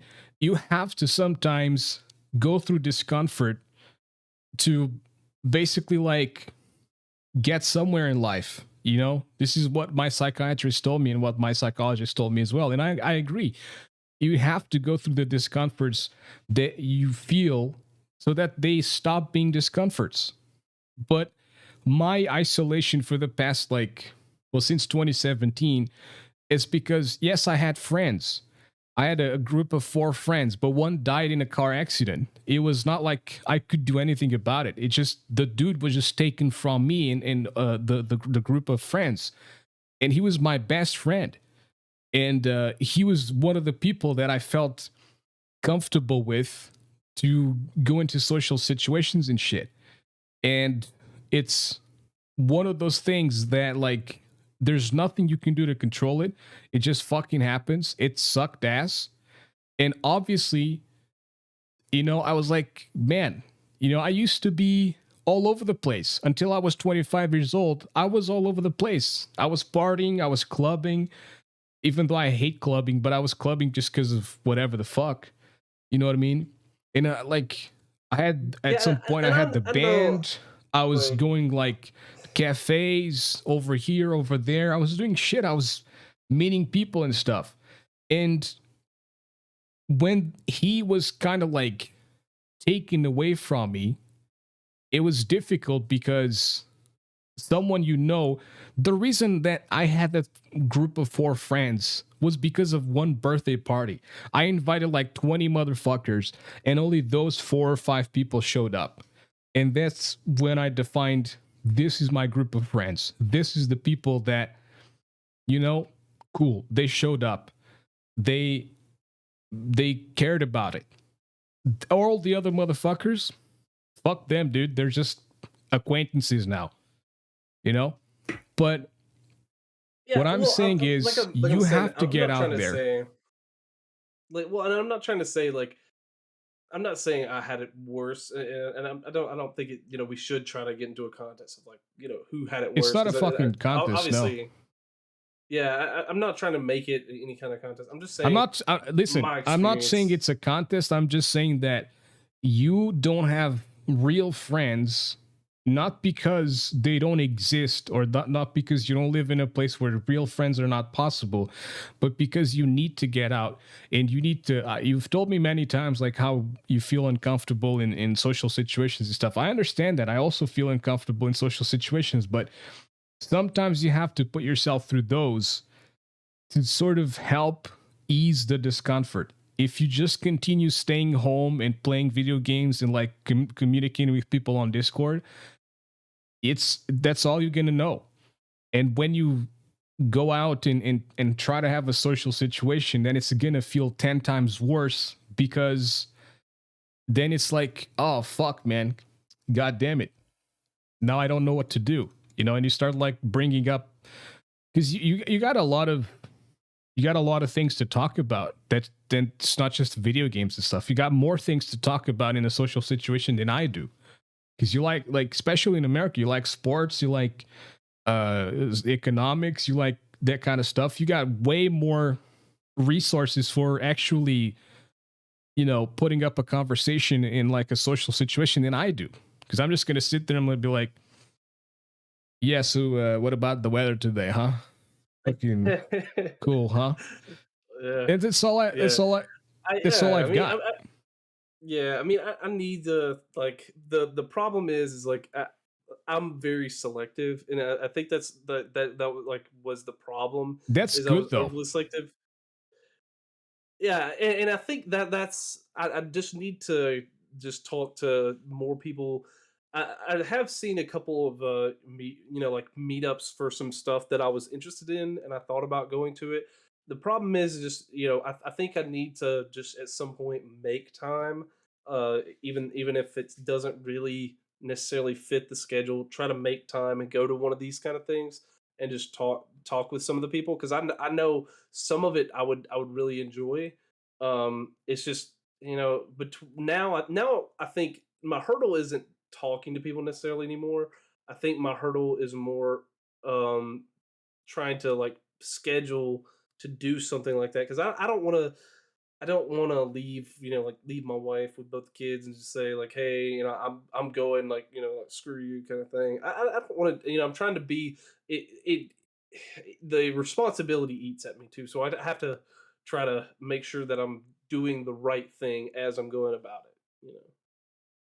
That's understandable, but you just have to go through that stuff to gain the comfortability to be okay with it. And listen, being selective is okay, but you also need to know people to be able to select them. Because like, if you just look at someone and like, I don't like that guy's look, he's wearing all black and shit, like he's probably a fucking marginal or something. He's probably into some weird shit. So you have to know people to be selective about them. And I totally get that. There's a lot of people that I just don't really like hanging out with, and sometimes I hang out with them because I don't really have a choice. I have a choice between either hanging out with them and sort of like put myself through a little bit of discomfort, or I basically just like tell them to fuck off because I don't want to be with them. And that's a little bit too harsh. I think that's a little bit too harsh. But sometimes you just have, like, again, you have to put yourself through the discomfort. A lot of the people that kind of stained my existence as I aged as an adolescent, or through adolescence rather, I still see them sometimes and shit, and I say, "Yo, what's up, dude? How you doing?" You know, but it's not like I want to fucking actually know what's going on with them. It's not like I actually want to hang out with them. But it's just because I still remember the things they did to me. It's not like I forgot the things they've done to me. But it's just one of those things of like, hey, yeah, I mean, you know, am I gonna be holding a grudge for my whole entire life and try to avoid everybody? Because you can't avoid everybody. You know, you got to go outside at eventually at some point, buy groceries or whatever the fuck, you know, and it's just how it goes. A lot of like, sure, you can order a lot of things, but sometimes you got to go outside and buy some things yourself.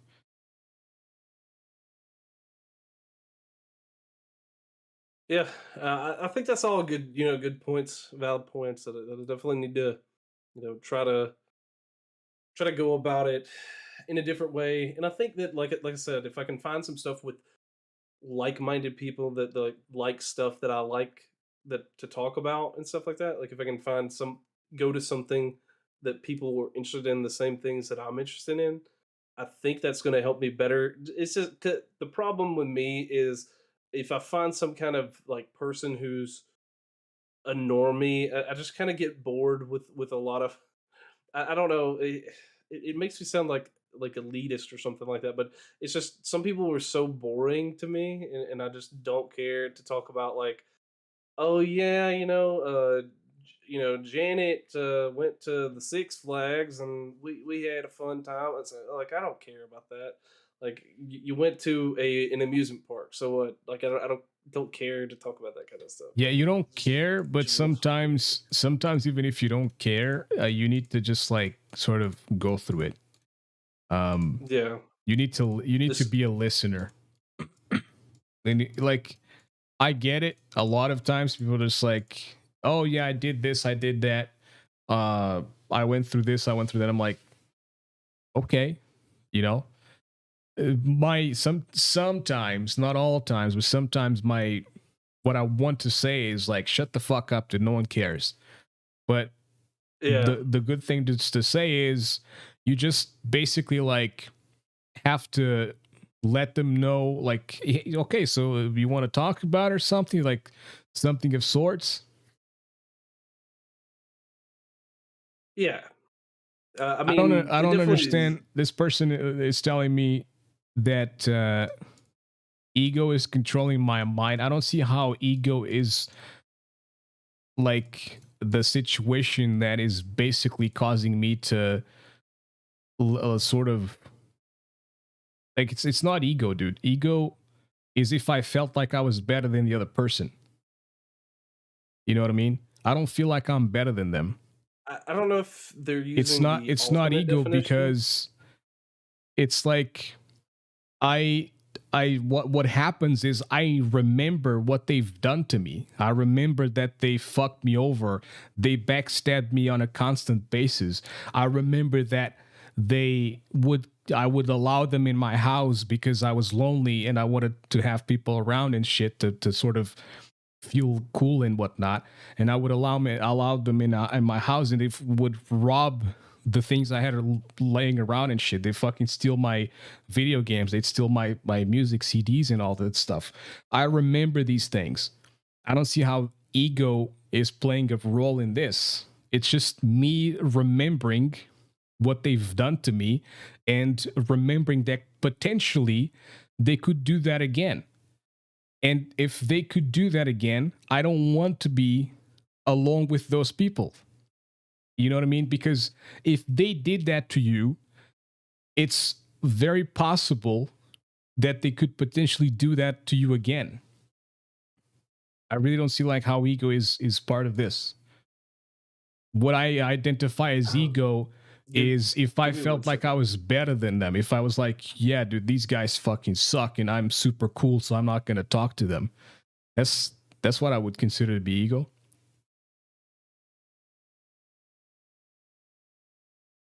Um, give me a second. I'm gonna go use the bathroom right before we finish up. Oh, we're gonna do this through 3 a.m. by the way. Oh, you wanted to do an extra? Yeah. I Okay. told Ron to. Go. Okay. quick bathroom break. I guess we could listen to a little bit of a song here, and I could go grab myself a drink again. So yeah, let's do that. Let's listen to some tunes here, and we'll be back after the song.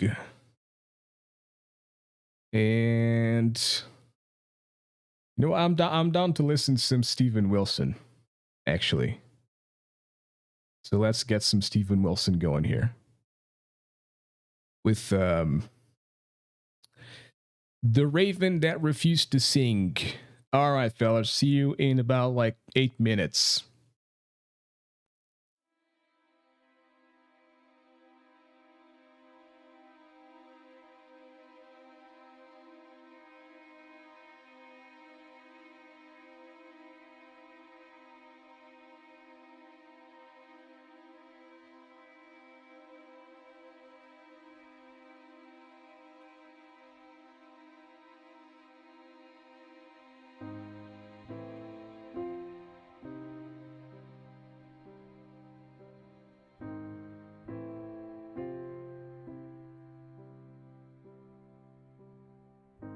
Sing for me, sing for me. You can come with me, you can live with me, heal my soul. Make me whole.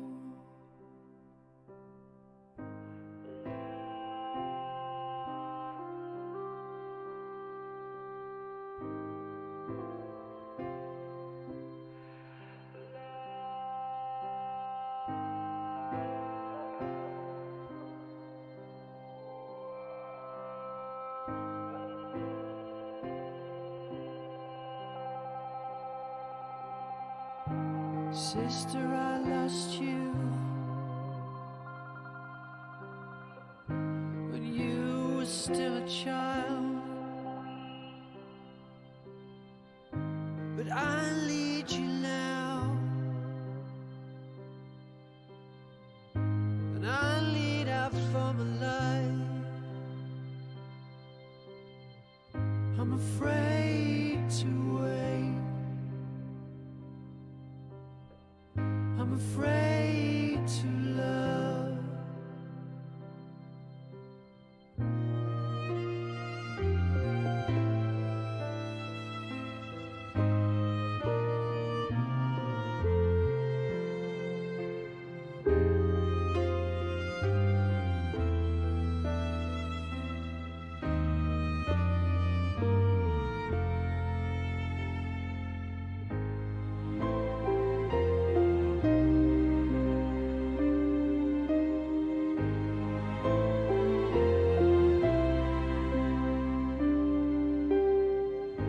Just because I'm weak,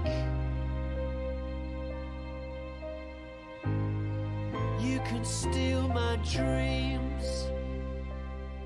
You can reach inside my head. You can put your son there instead. Please come to me. Please stay with me.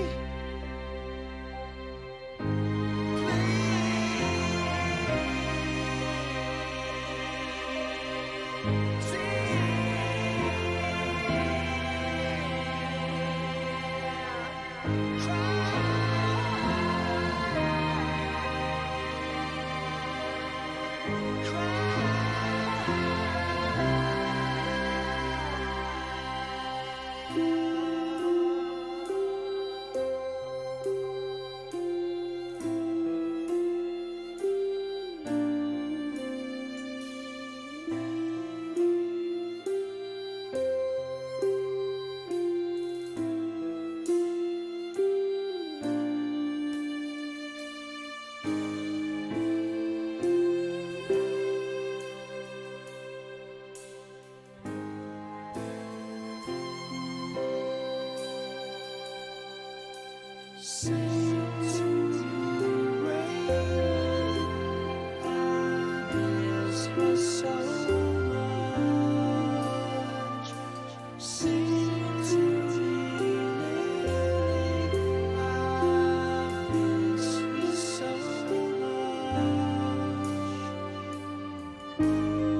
All right, we are back. I got my Hell yeah. coffee ready to go again How do you drink your coffee? with my mouth. I put it in a No, I mean mug. like, what kind of do you put anything in your coffee? Or Sweeteners. see, I used to do that, but sugar is awful for me. Like as soon as I get Well, any sugar, yeah, I start. but sweetener is not sugar. That's why I use sweeteners. Oh, the no sugar sweetener. Kind of Yeah. thing? Yeah, I just drink mine straight up black now. I got used to just drinking my coffee straight out, like from the like as soon as I get it out of the like I pour it over, just drink it. I don't put anything in it now. I do that sometimes. But in general, My granddad, my granddad was the one who got me. Like he was like, "Yeah, drink some coffee," and then I hated it. I hated it for the longest time, and then like I just developed a taste for it, and I was like, "Oh, coffee's good." Yep. Most things in life. Um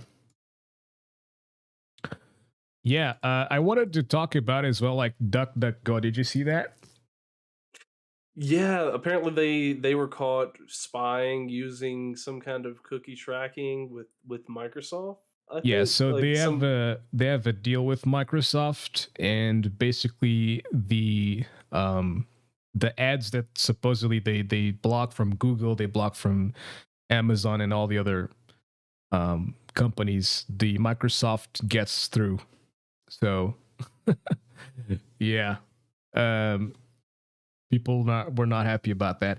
And I was a little bit upset with that shit because uh you know, ultimately I've been using DuckDuckGo for quite some time, a few years now, and I was like, well, goddamn, this seems good. I mean, it's like a prevents, this as a search engine, not as a browser.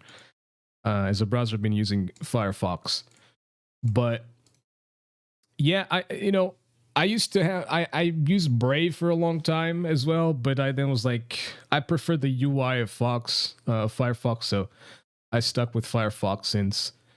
Um, but yeah, DuckDuckGo kind of shit the bed. They've lost I assume they lost a bunch of people. I'm not surprised. I mean, it's Microsoft. I guess it's surprising that they were in cahoots and shit. But Yeah. Like that they would make a deal in the back room about that. Yeah, it's kind of shady. And I knew so like I kind of knew that something was up with DuckDuckGo whenever they were getting like big advertising deals. Cause like the one time that like last year we took a vacation, we actually it's the only time that I've ever flown on a plane before, and the one time that we've flown on a plane, like I was in the airport and I see all these plastered DuckDuckGo ads everywhere, and I was like, DuckDuckGo, you wouldn't think that they have enough money for all these kind of ads to be able to do it. So it makes sense that they were able to do all this advertising because they were probably getting a lot of money in this backdoor deal with Microsoft. yeah, they also, I think they use Bing as their results, is the thing for, yeah, the results, I guess. Oh, do they So not even do their own like no, I think they use searching? Bing. I believe there's like a lot of these supposed search engines for privacy. They use Bing or Google or whatever. So yeah, I switched over to Brave search engine. I'm okay with it so far. I didn't know Brave had a search engine. Yeah, it does. It's recent. It's in beta, I think. Still, yeah, still in beta.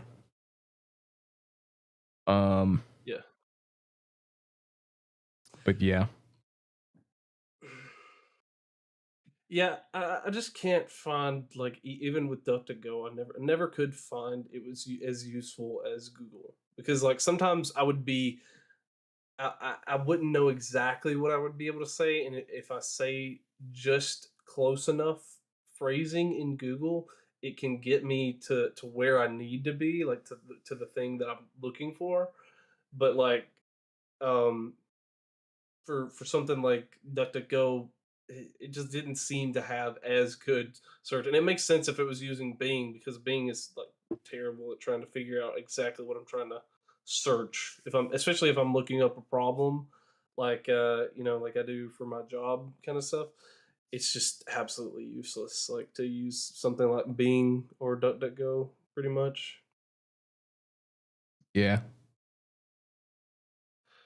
But yeah, it is some of those kind of scandals are funny because now I bet DuckDuckGo, the reputation is ruined. That like nobody's gonna want to use them anymore. So what do they do? Like they're just gonna. It's not How are like they gonna no one's survive? going to use them anymore. It's like a lot of the majority. I believe the majority of people are not even affected by this. 'Cause I don't think this was even like that big of a deal. I know about this because I watch some ordinary gamers, and he covers Yeah. a lot of this kind of stuff. And it just so happened that he made a video on this, and because I used DuckDuckGo, I was like, okay, let me check this out then.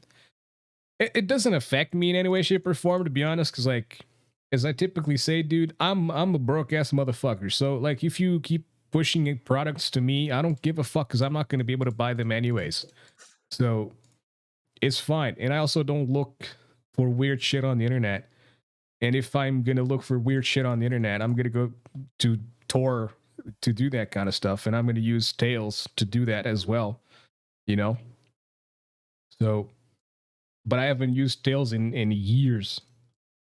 I think last time I used Tails was like fucking 2018 or something. So it's been a while since I've used that. It was mostly just browse the dark webs. You actually have been on the like looking through Tor browsing. Yeah. Did you find anything interesting? There's interesting shit there. Books. I found a bunch of books. As a matter of fact, I might have some here. Let me see. Books. I've got books about podcasting. What is this one about? It's not showing me the title. Got some books about hacking, Wi-Fi hacking, 500 social media marketing tips, Whispers from the Abyss. I don't even know who this is from, to be honest. Whispers from the Abyss. But yeah, there's just like role-playing game assessment. Huh? It should be a book. Apparently it says it's something but that has something to do with like, okay, apparently it's something inspired by H.P. Lovecraft. So I'm not surprised. Yeah. Whispers from the Abyss. What else do I have here? Something called Abyssal Black Hat Python. That's like, bad Like hacking. hacking, yeah. Yeah. Charles Darwin. I think this is like a biography on Charles Darwin. We got Out of the Shadows, Portugal from Revolution to the Present Day. I haven't honestly, I haven't read like 95% of these books. I just downloaded it. Python in a Nutshell, The Abyss, The Amazing Dr. Darwin, The Autobiography of Charles Darwin, The Greatest Show on Earth, The Evidence for Evolution, and the transition of Juan Romero, which I also don't remember what that's about. But basically, the dark web is like this public library where you can go and you can like download. You can download books. Oh, it's another H.P. Lovecraft thing. The Transition of Juan Romero is a short story by American horror fiction writer H.P. Lovecraft, written on September 16th, 1919, and first published in the 1944 Arkham House volume Marginalia. Well, yeah, that's what I got. Some of the stuff I got. So yeah, I mean, there's a lot of cool shits in the derp web, to be honest. So it's a matter like the biggest issue for me with the derp web is the shit that you find unintentionally. So Yeah, like if you find some kind of like there's fucking gore, CP everywhere. yeah, It's fucking riddled with CP, and that's the biggest problem about it. That's the worst part about it. Like scat and all kinds of other stuff, right? I mean, all kinds of. I don't give a shit about that, stuff. dude. I mean, yeah, it's degenerate shit, but no pun intended. But yeah, it's like I don't give a shit about that. You know, it is the derp web after all, but the CP is the bad part of it to me. Like everything else is I don't give a shit. Fucking snuff stuff, murders, whatever. I don't care. You get that shit on the surface web as well. Like if you want to fucking find that kind of shit on the surface web, you find all that kind of shit. There's literally websites with a bunch of videos of gore and legitimate murders and stuff like that. So I found the video of Luca Magnotta fucking killing a dude. It's wild. Yeah. He's a fucking pussy ass little bitch, man. He's trying to cut the dude's meat and he doesn't even know how to do it properly. It's like, dude, what? So yeah. I'm desensitized to a lot of shit. So if you watched that video, you probably would be fucking stained for like life. But I was just like, whatever, dude. All right, a dude died. That's kind of tragic, but it is what it is. And Luca Magnotta was found out because of web sleuths. A pretty good documentary about that case is Don't Fuck with Cats on Netflix. Pretty good documentary about it. There's another video which is also available on the surface web. Not available. Well, I mean, if you search deep enough, you might be able to find it. But the chainsaw decapitation, which is like it's some Middle Eastern country or something, where two dudes get decapitated by a chainsaw. So. But this shit used to be on Facebook, dude. Facebook used to be full of this kind of shit. In 2012, 2013, I used to watch all kinds of gore on Facebook. So it's whatever. You know what I mean? I remember watching a person being split in two on because of a truck. So they're like, they were still alive. The torso was still alive. And it was a truck that collided with a car, and the person was in between both, split in two. There was a dude who fell off a building or some shit, or threw himself off a building or whatever. And he basically just like went through barbed wire, and his guts fucking like his intestines come out. Yeah. He was like exposed on the barbed wire. Reminds me of the Hannibal scene, where Hannibal Lecter basically puts a dude on a little thing to like transport heavy shit, and he hangs someone, and then they have like the intestines. Gabriel probably knows what scene I'm talking about. Oh yeah, it's the detective. It's he kills the detective that way in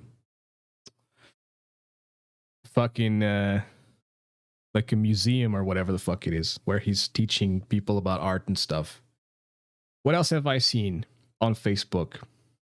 There's this show again in the Middle East. There's a lot of stuff like this in the Middle East.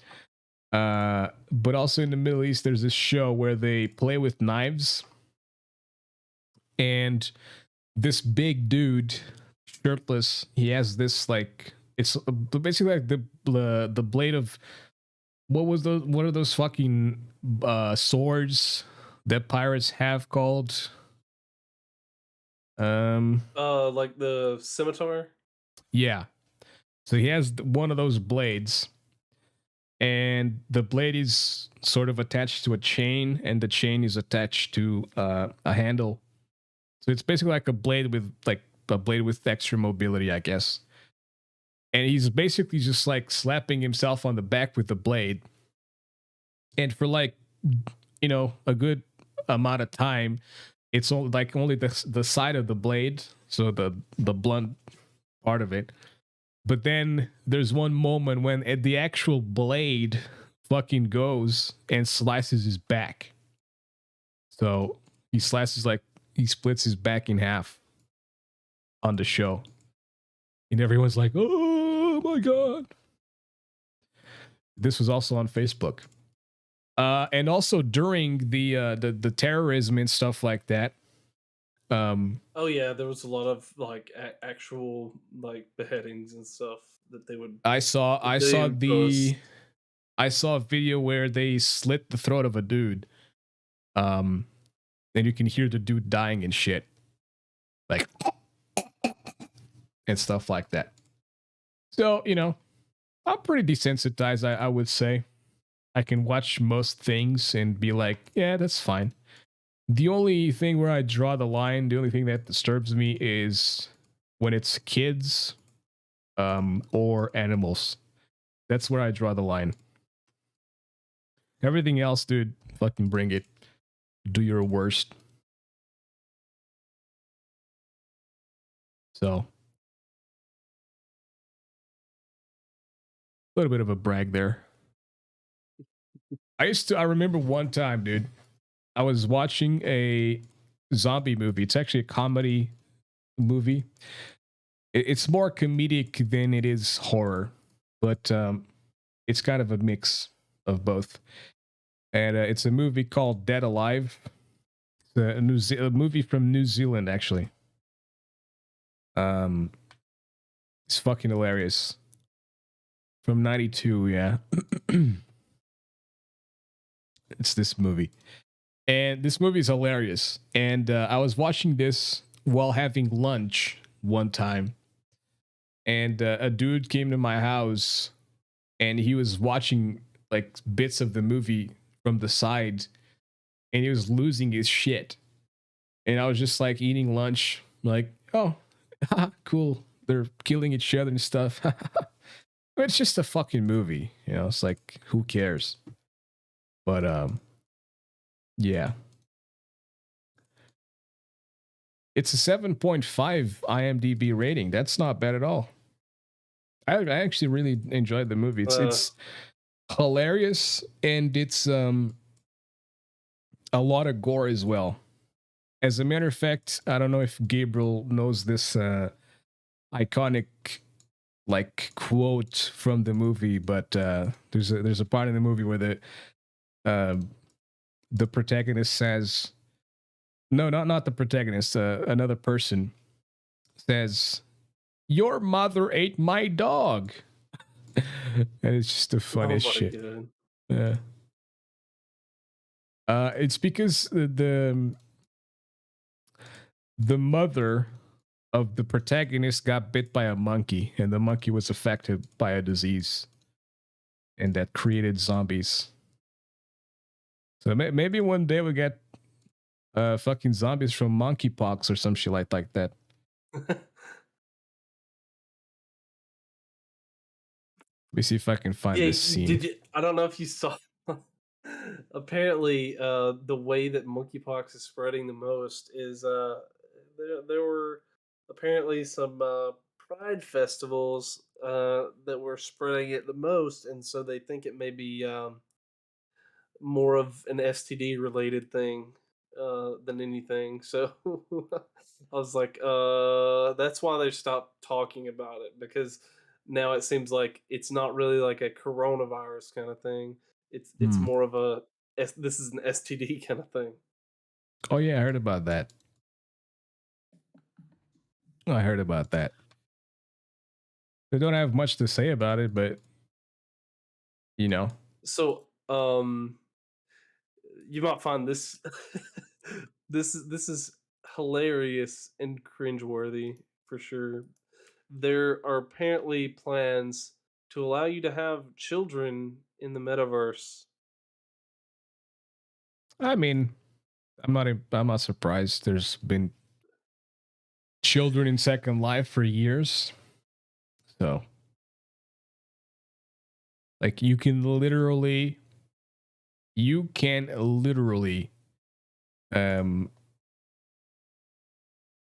like freaking how does you can either have like a fucking avatar thing, like where your avatar gets a belly, or you can have someone pretend to be a kid, which is what the majority of people do, and they create like a kid avatar and stuff like that. Second Life is a weird place, but then again, everything on the internet is a weird place. So yeah. Yeah. There's pretty cool places in Second Life, but there's also like really weird shit going on there. The Tamagotchi kids. I used to fucking play with a Tamagotchi when I was a kid. That was like a little device that you had to take care of Yeah, I remember them. back in them 90s. I'm not that young.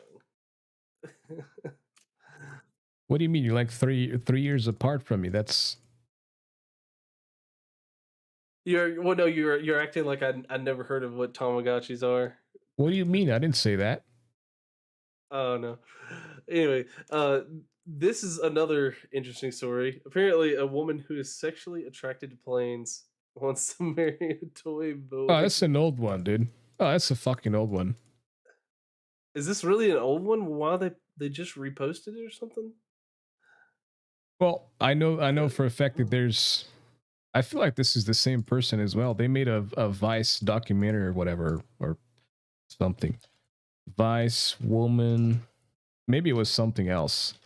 Woman attracted to planes. She was given was the about opportunity. Yeah, here we go. 2 years ago, dude. Okay. 2 years ago. Why are they reposting this? My boyfriend is an aeroplane. This was. So it might be different. Might be another person. I don't know, dude. Maybe it's the same person.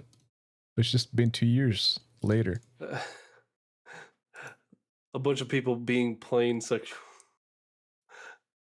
Oh But my I God. think that she wanted to marry. I don't know, this could be like someone different. But that person from that video I posted, she wanted to marry the actual plane in the fucking airport and shit. In the hangar and stuff, she wanted to go there and actually marry the plane. And she was, like I was saying, she was given the opportunity to basically go to the hangar and hang out with the fucking plane.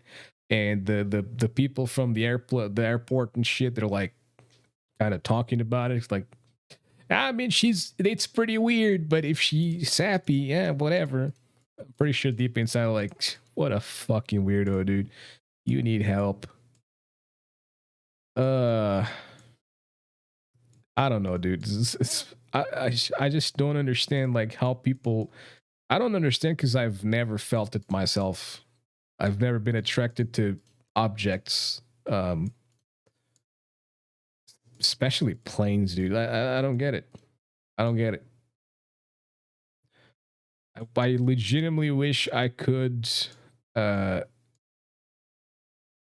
get into these people's minds and like try to understand what leads them to this. You know?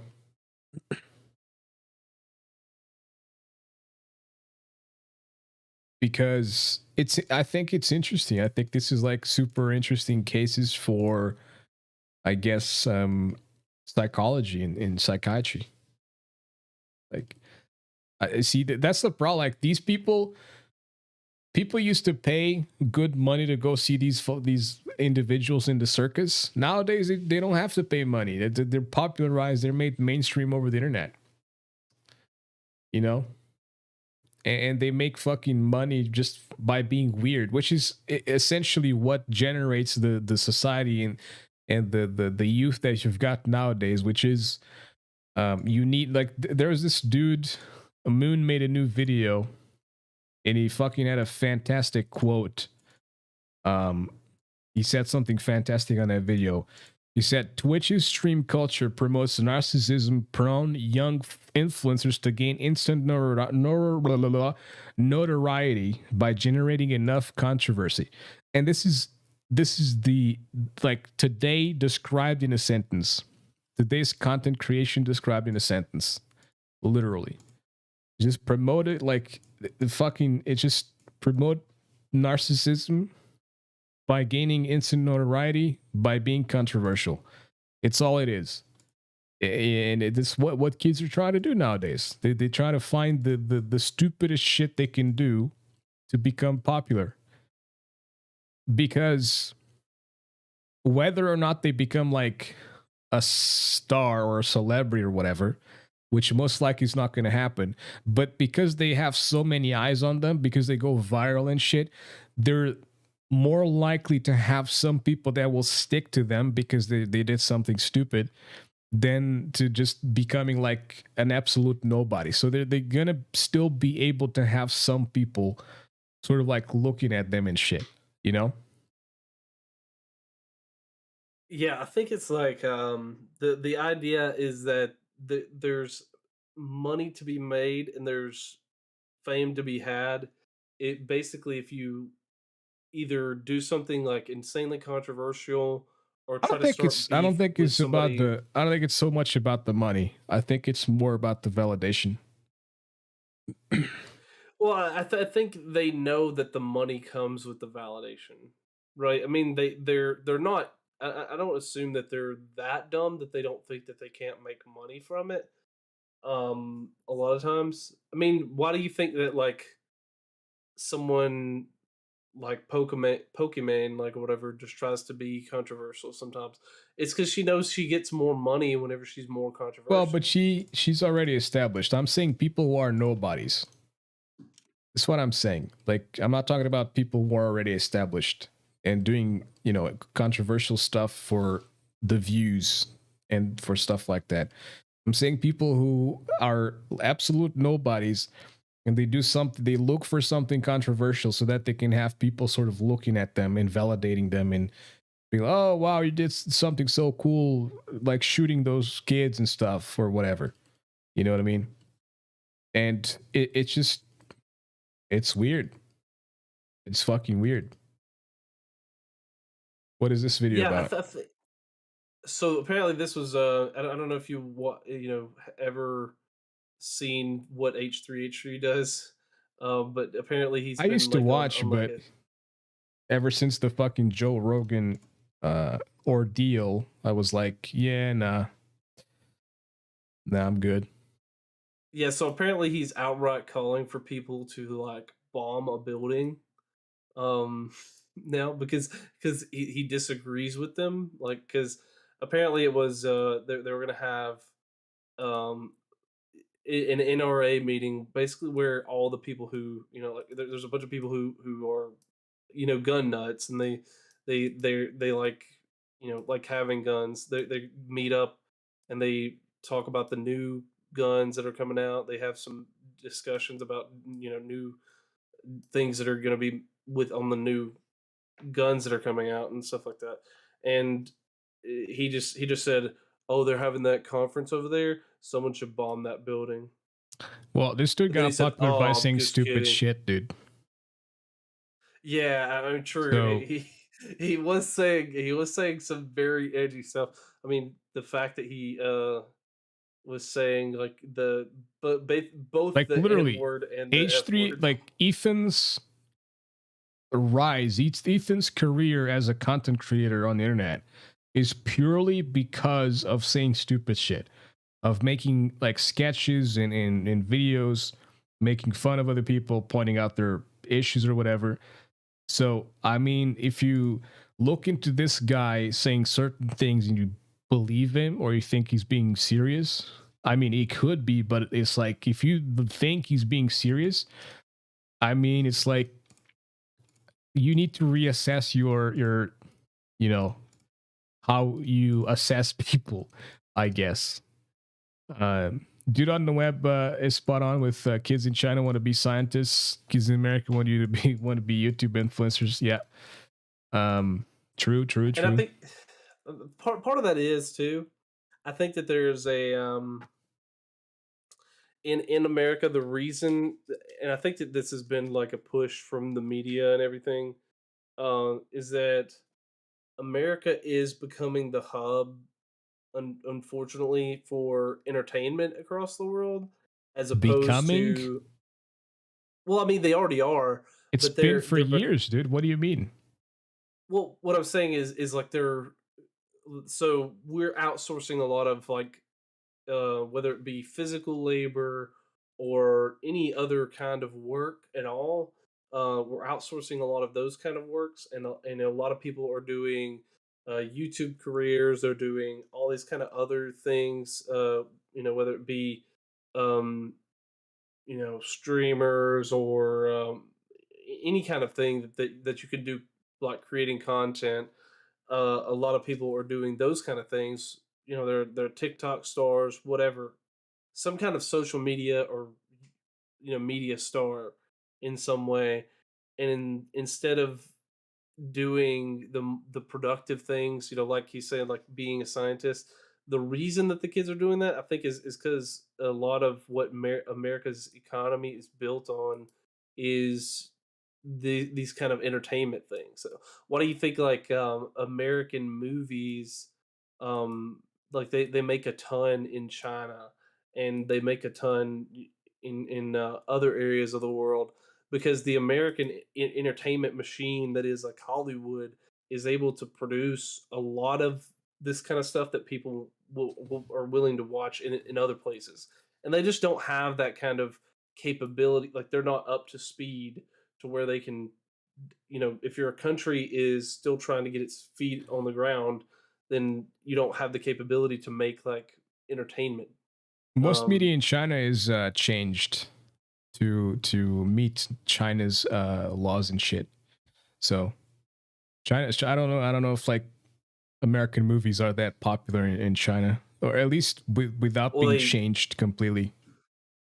Well, they are changed, but generally they don't change the movie entirely. Usually they just take out like blood, and like a lot of them take out blood. So it's usually like the real mainstream movies, like the Marvel movies and stuff like that. That's the reason that they sell so well and they do so well. Is a lot of it is because China, all you have to do is make a few changes for China, and you can make bank.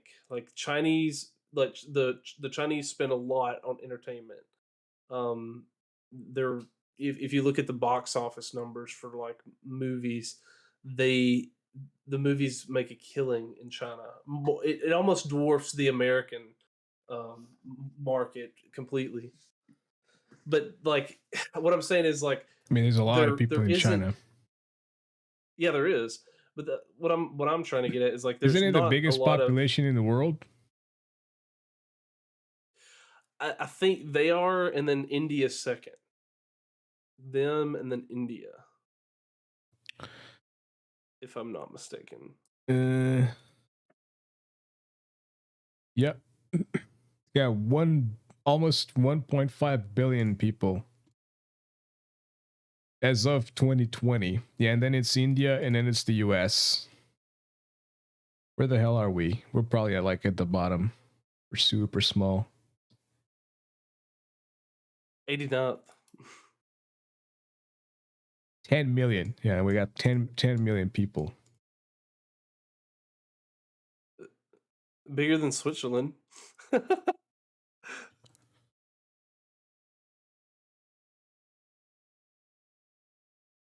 The Swiss are doing good though because they have those Swiss banks. But yeah, no. What I'm saying is like Americans are becoming the source of entertainment for the world. It's been like this for years though, man. Like for decades even. I mean, most influential movies and shit have been American. Most shows like isn't Big Brother American? Isn't that like an American thing? Yeah, that's an American show. Like who initially came up with Big Brother? Like what's the origins of it? Let me see. Yeah, it's an American TV reality TV show. Yeah, so that shit's been all over the fucking world. For example, for years. Like I remember seeing Big Brother in Portugal when I was a kid. Like fucking back in I don't know, like early 2000s and shit like that. So a lot of American shows have been imported to here, to the UK, to Spain, etc., etc. So like America has been the primary source for TV shows and movies and cartoons and things like that for decades.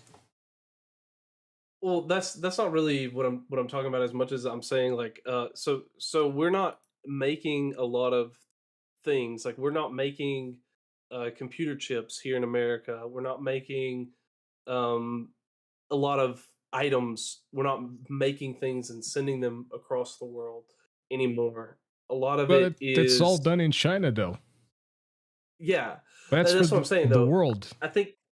Well, what I'm saying is I think that the overall trend for the like American economy is like everybody being like a YouTuber or a social media star, and the rest of the world getting their entertainment from. I mean, not everybody, but there being a lot of people in America being like social media stars, and that's basically the entertainment for the world.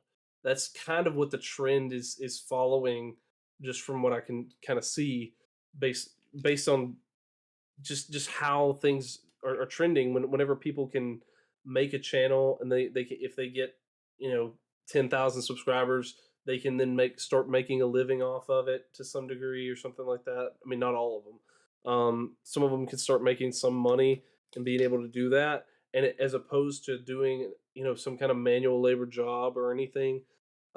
It's just kind of where some of this trend is trending, and that's why like a lot of Americans aren't going into science. We're not going into different things because people want to do that kind of stuff. They want to make entertainment for other people, and that's unfortunately a product of, like you said, kind of like the internet age. What's happened.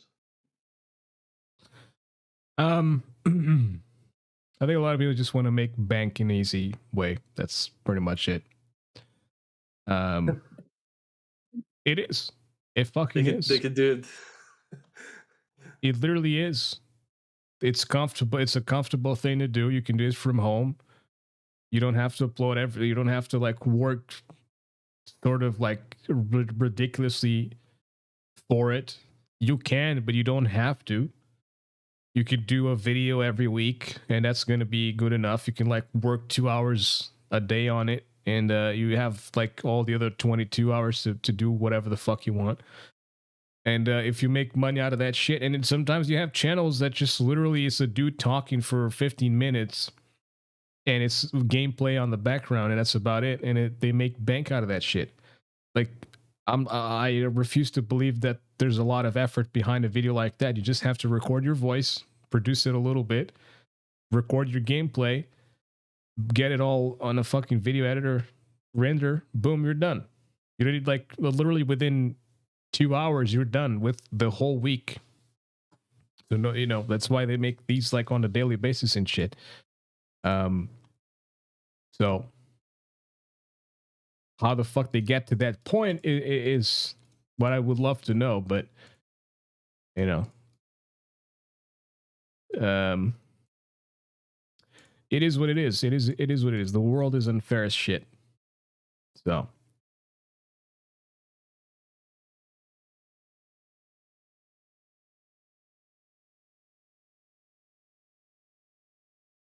a lot of dead air, dude. Got to talk as well, man. Yeah. So, was there anything else that you wanted to talk about here? Any other topics that you had interest? Well, I had Diablo and the DuckDuckGo thing. So pretty much done with that. Let's see. We could talk about what could we talk about here? Oh, there's something another thing that I saw on Twitter from the libs of TikTok. And it's a teacher explaining how she tried teaching second graders about non-binary, and they said that doesn't make any sense. So let me play the video here, and we can talk about that, and then we'll be done. Boom. So today in queer teacher things, one of my students asked about my roommate, because I know I have a roommate, and I told them their name, and they asked if my roommate was a boy or a girl, and I said neither, and they were like, no, Miss Brown, are they a boy or a girl? I was like, my friend, they're neither. They were like, well, do they have a boy name or a girl name? And I said, neither. And they said, well, do they wear boy clothes or girl clothes? And I said, well, what are boy clothes and girl clothes? And they go, you know. And I said, no, my friend, I don't know. What are boy clothes and girl clothes? And they said, well, what kind of clothes do they wear? And I said, well, they normally wear jeans and a t-shirt. And they said, well, what color is the t-shirt? And I said, all colors. And they said, well, that doesn't make any sense. And I said, it doesn't have to make sense. And then they walked away because they got mad at me. Yeah, get fucked, bitch. Kids Dude. told her off. Yep. And then Imagine getting was BTFO'd by kids. Like, then there was Blair White posting a comment. You should probably rethink being a teacher if your second grade students are smarter than you. To which I definitely agree. Fucking hell, dude. And the way she's saying, like, but they don't have to be anything, my friend. You know, like you talk to your students like that, my friend. You see, my friend, like that's so fucking like, bro, weird. What? Yeah. And someone also said, yeah, exactly. Why would the kids be asking about a roommate in the first place? I feel like a lot of it, like from all of these comments in all of these articles and shit that I've been seeing, I feel like a lot of these teachers are using teaching as sort of like a fucking forum. They're using the kids as like a therapist, if you will, like just talking about their lives to the kids. Like, who cares? Teach, bitch, teach. You're not there to fucking talk about your goddamn life. You're there to teach the kids. Why are these topics at school? It makes no fucking sense. You know, it's so weird. Yeah.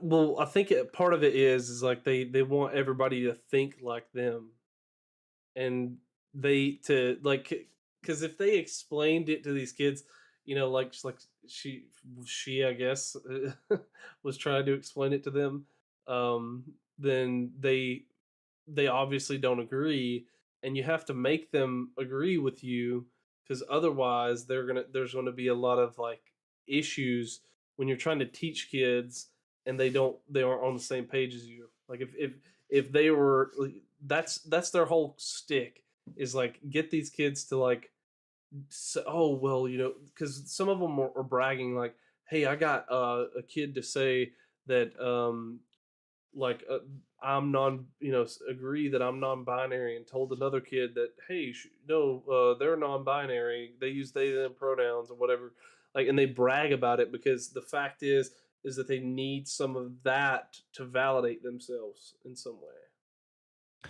There's someone else It's here people. saying, if her roommate went missing, how would she describe them to the police? Well, does your friend wear boy clothes They, or them. woman clothes? Neither. Like, he wears both. Like, what are woman clothes? What are boy clothes? What do you mean? Everything's for everybody. We shouldn't make a difference anymore. Like, just go naked then. Fucking idiot. Just be naked. There's like, holy shit, man. This is why I don't care about dying anymore, because like I am done with the world. I am so fucking done with the world. It's so I'm just going through the comments here trying to find something else that's funny.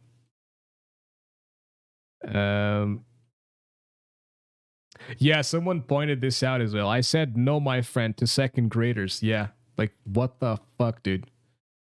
Why are you saying like no, my friend, to second graders? Like what? Is it like are they strangers or some shit? Like hello?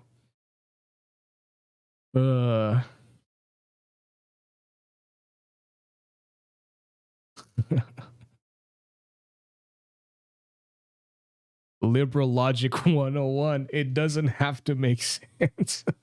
Yep. Pretty much. Pretty much. So I guess a more general thing that we could like kind of on the same lines of this kind of stuff. Like what do you think it would take to like fix this? Like what do you think would be the way if like I know you have a more bleak outlook on things, but if you were to say like what's going to fix it, what do you think that would be? Genocide. Oh my god. Oh no.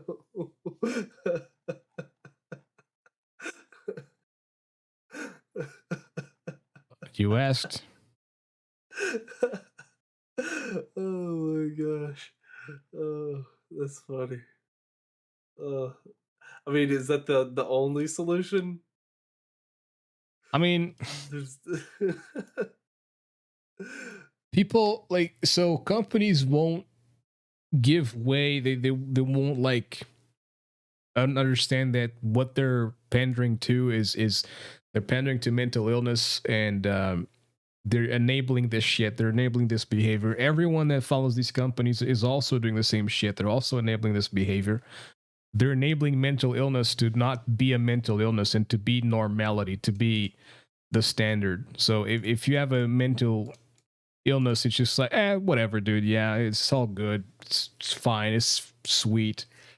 I mean, it's even promoted. That's the unfortunate It's part, it's like, promoting it. It's making it trendy and shit like that. So, like, how are you even going to combat this when these are also people that if you tell them that they're wrong, if you tell them that they're mentally ill, they're gonna say to you that no, they're not mentally ill. They were born that way. It's absolutely nothing that has fucking sort of molded them to be the way they are. It's like it's really though. Is it though? Like, really think deeply about it. But I actually thought about this. I was thinking about this, like, you know, it's kind of okay to talk about these things to sort of vent and, I guess, allow ourselves to live a little bit in some form of um validated reality, because we're sort of like telling each other the, you know, the reality and stuff.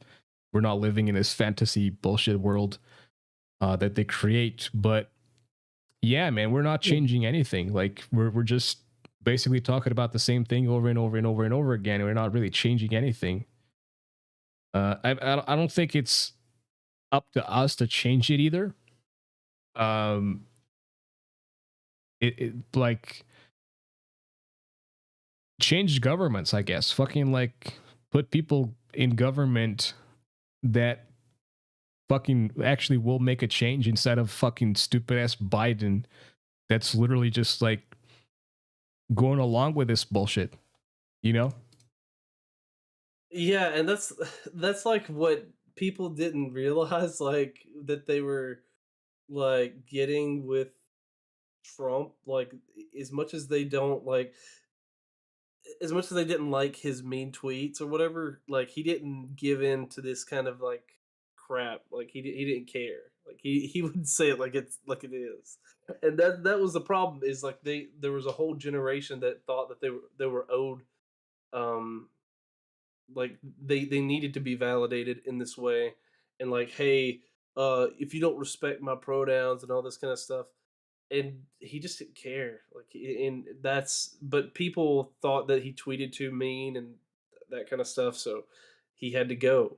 Uh, but like the governor of Florida, he's even doing better. He's doing stuff like making sure that like Disney, who's trying to like push all this, you know, like all the LGBT stuff on kids, he took away their special protections and basically said like, okay, well, if you want to do business in Florida and you want to have, you know, Disney World in Florida or whatever, then you know you're gonna have to pay taxes on all this stuff just like everybody else, and you don't get special rules, like because they were giving them bonuses, like to be able to stay in Florida, but he said, you know, like no, and it takes people like that to kind of just say no to these people who are trying to take over companies like Disney and stuff like that.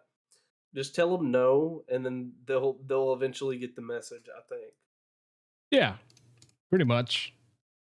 Because, I mean, if you keep, again, dude, enabling this shit is the problem. Fucking enabling this shit is the problem. It's just like we've talked about this before. If you allow a kid to be stupid and do stupid shit and you just allow it to happen and you don't like discipline the kid and be like, what you're doing is not okay. So stop it. And you just enable, just like, let him do whatever the fuck he wants, man. He's not hurting anybody, which is the same thing that's happening here. It's just like going like, they're not hurting anybody. Just let them, you know, go through their mental illnesses and shit without, you know, trying to prevent it or anything. It's doing the same shit. Like people are just doing whatever the fuck they want because they're being allowed to. You know, the problem is the more you enable this shit, the more you allow for this shit to happen and to get worse, then it's gonna like expand, and eventually at some point it's gonna be crazy, which is exactly what we're seeing today. It's like people have gone fucking mental. You know, it's like they're doing the stupidest shit. Like who would potentially think about teachers talking about this kind of shit at school? Like I didn't think about it. I was like, well, people who suffer from gender dysphoria want a change in their lives. I'm fine with that. I don't mind that at all. You know, people who are gay or lesbians or whatever want some freedom in society and stuff and not be judged. I'm fine with that. I don't care about that at all. I had friends who were gay. I didn't give a shit about it. It wasn't affecting me in any way, shape, or form. It's when it sort of turns into the bullshit that it is today that it becomes a problem. You know? And that's when things need change. It's because the enabling, the allowing of things has become too much. So, yeah. Yeah, and it's just like the situation that happened in America, like the Texas thing. Um, it's like Matt Walsh puts it pretty well here. There's kind of these kind of situations that when you don't people don't wake up and they don't pay attention, that leads to all these kind of different situations, whether it be the gender stuff, or whether it be this kind of stuff like where someone decides to like just go like shoot up someplace or whatever, do this kind of stuff. It's all because these people aren't like, does the society isn't designed to help integrate people anymore. Like it's not it's not designed so that you can, as a child, learn and progress and be able to develop and have a cohesive society. It's just designed to tell you, like, it's a very narcissistic idea of just like, you need to be validated. And if you aren't validated, that's why people do these kind of things. Like they get crazy, about their gender identity, or they do some violent thing, and they beat people or kill people, whatever. That's what a lot of it is just people being told that they just need to be validated, and not being told that they need to find their way through the world and navigate it correctly. Yeah, I agree. That's what, again, that's what the internet is doing, and companies doing it through the internet by basically allowing for people to be so comfortably consuming things. I mean, I see myself spending a lot of time watching Twitch and YouTube already. So the thing is, I'm already a grown up, and I'm aware that I'm doing something that's not that healthy. I'm aware that I'm not doing something that's that good for me. These kids are not aware. I think that's what he says by give them no moral formation, no guidance, no companionship. Because I've already lived life to an extent, and I've already been through things, and I understand that, like, you know, these things are more so a convenience rather than being, something I'm gonna sort of make my life about. Because if there's not a lot going on, you got to sort of like get to something that you can do. And what I mean by this is basically like, I don't have much going on. I keep actively looking for a job and stuff, but while I'm still looking for a job, I'm trying to do some sort of content creation or whatever the fuck.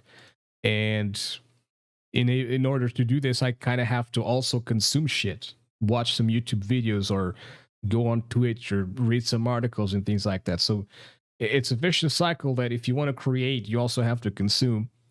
But yeah, the problem is like the kids just don't understand. And they're watching like all these idiots to drop out of school because they managed to make it on YouTube. They have no idea how life really works yet. They start developing themselves. They get into adulthood with a complete different perception, with a complete different idea of what it truly is to be, what it truly means to be an adult. And they get overwhelmed, and they start becoming pieces of shit. So, they get disconnected from humanity, basically. So yeah, definitely messed up world. I say, in a way to not be so aggressive and stuff. Change the governments, change the people that rule, to make it a little more fair and just people, rather than some old ass fucker who apparently falls off climbing the stairs to the plane. But yeah. Anyways, thank you very much, everybody, for listening to the Maze of Thoughts podcast, episode 27. I'm EldritchsPIG. You can find me on pretty much whatever you can try to find me on. So, Trey, hit it. You can find me anywhere, pretty much anywhere, at Trey50Daniel. There we go. Thank you very much. We'll see you guys on the next week. Bye-bye.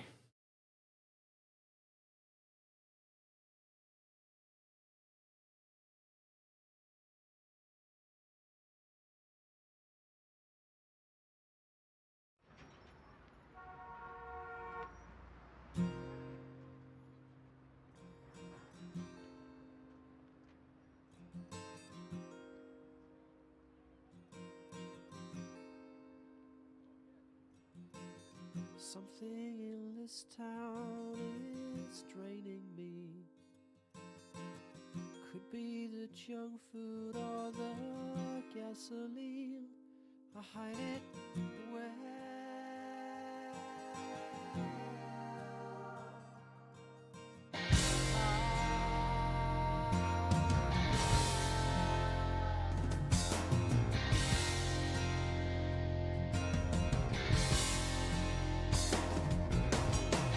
Tangled up in my last cigarette for 100 years. I'm not as much of a slave to it as I appear. I'm just bored.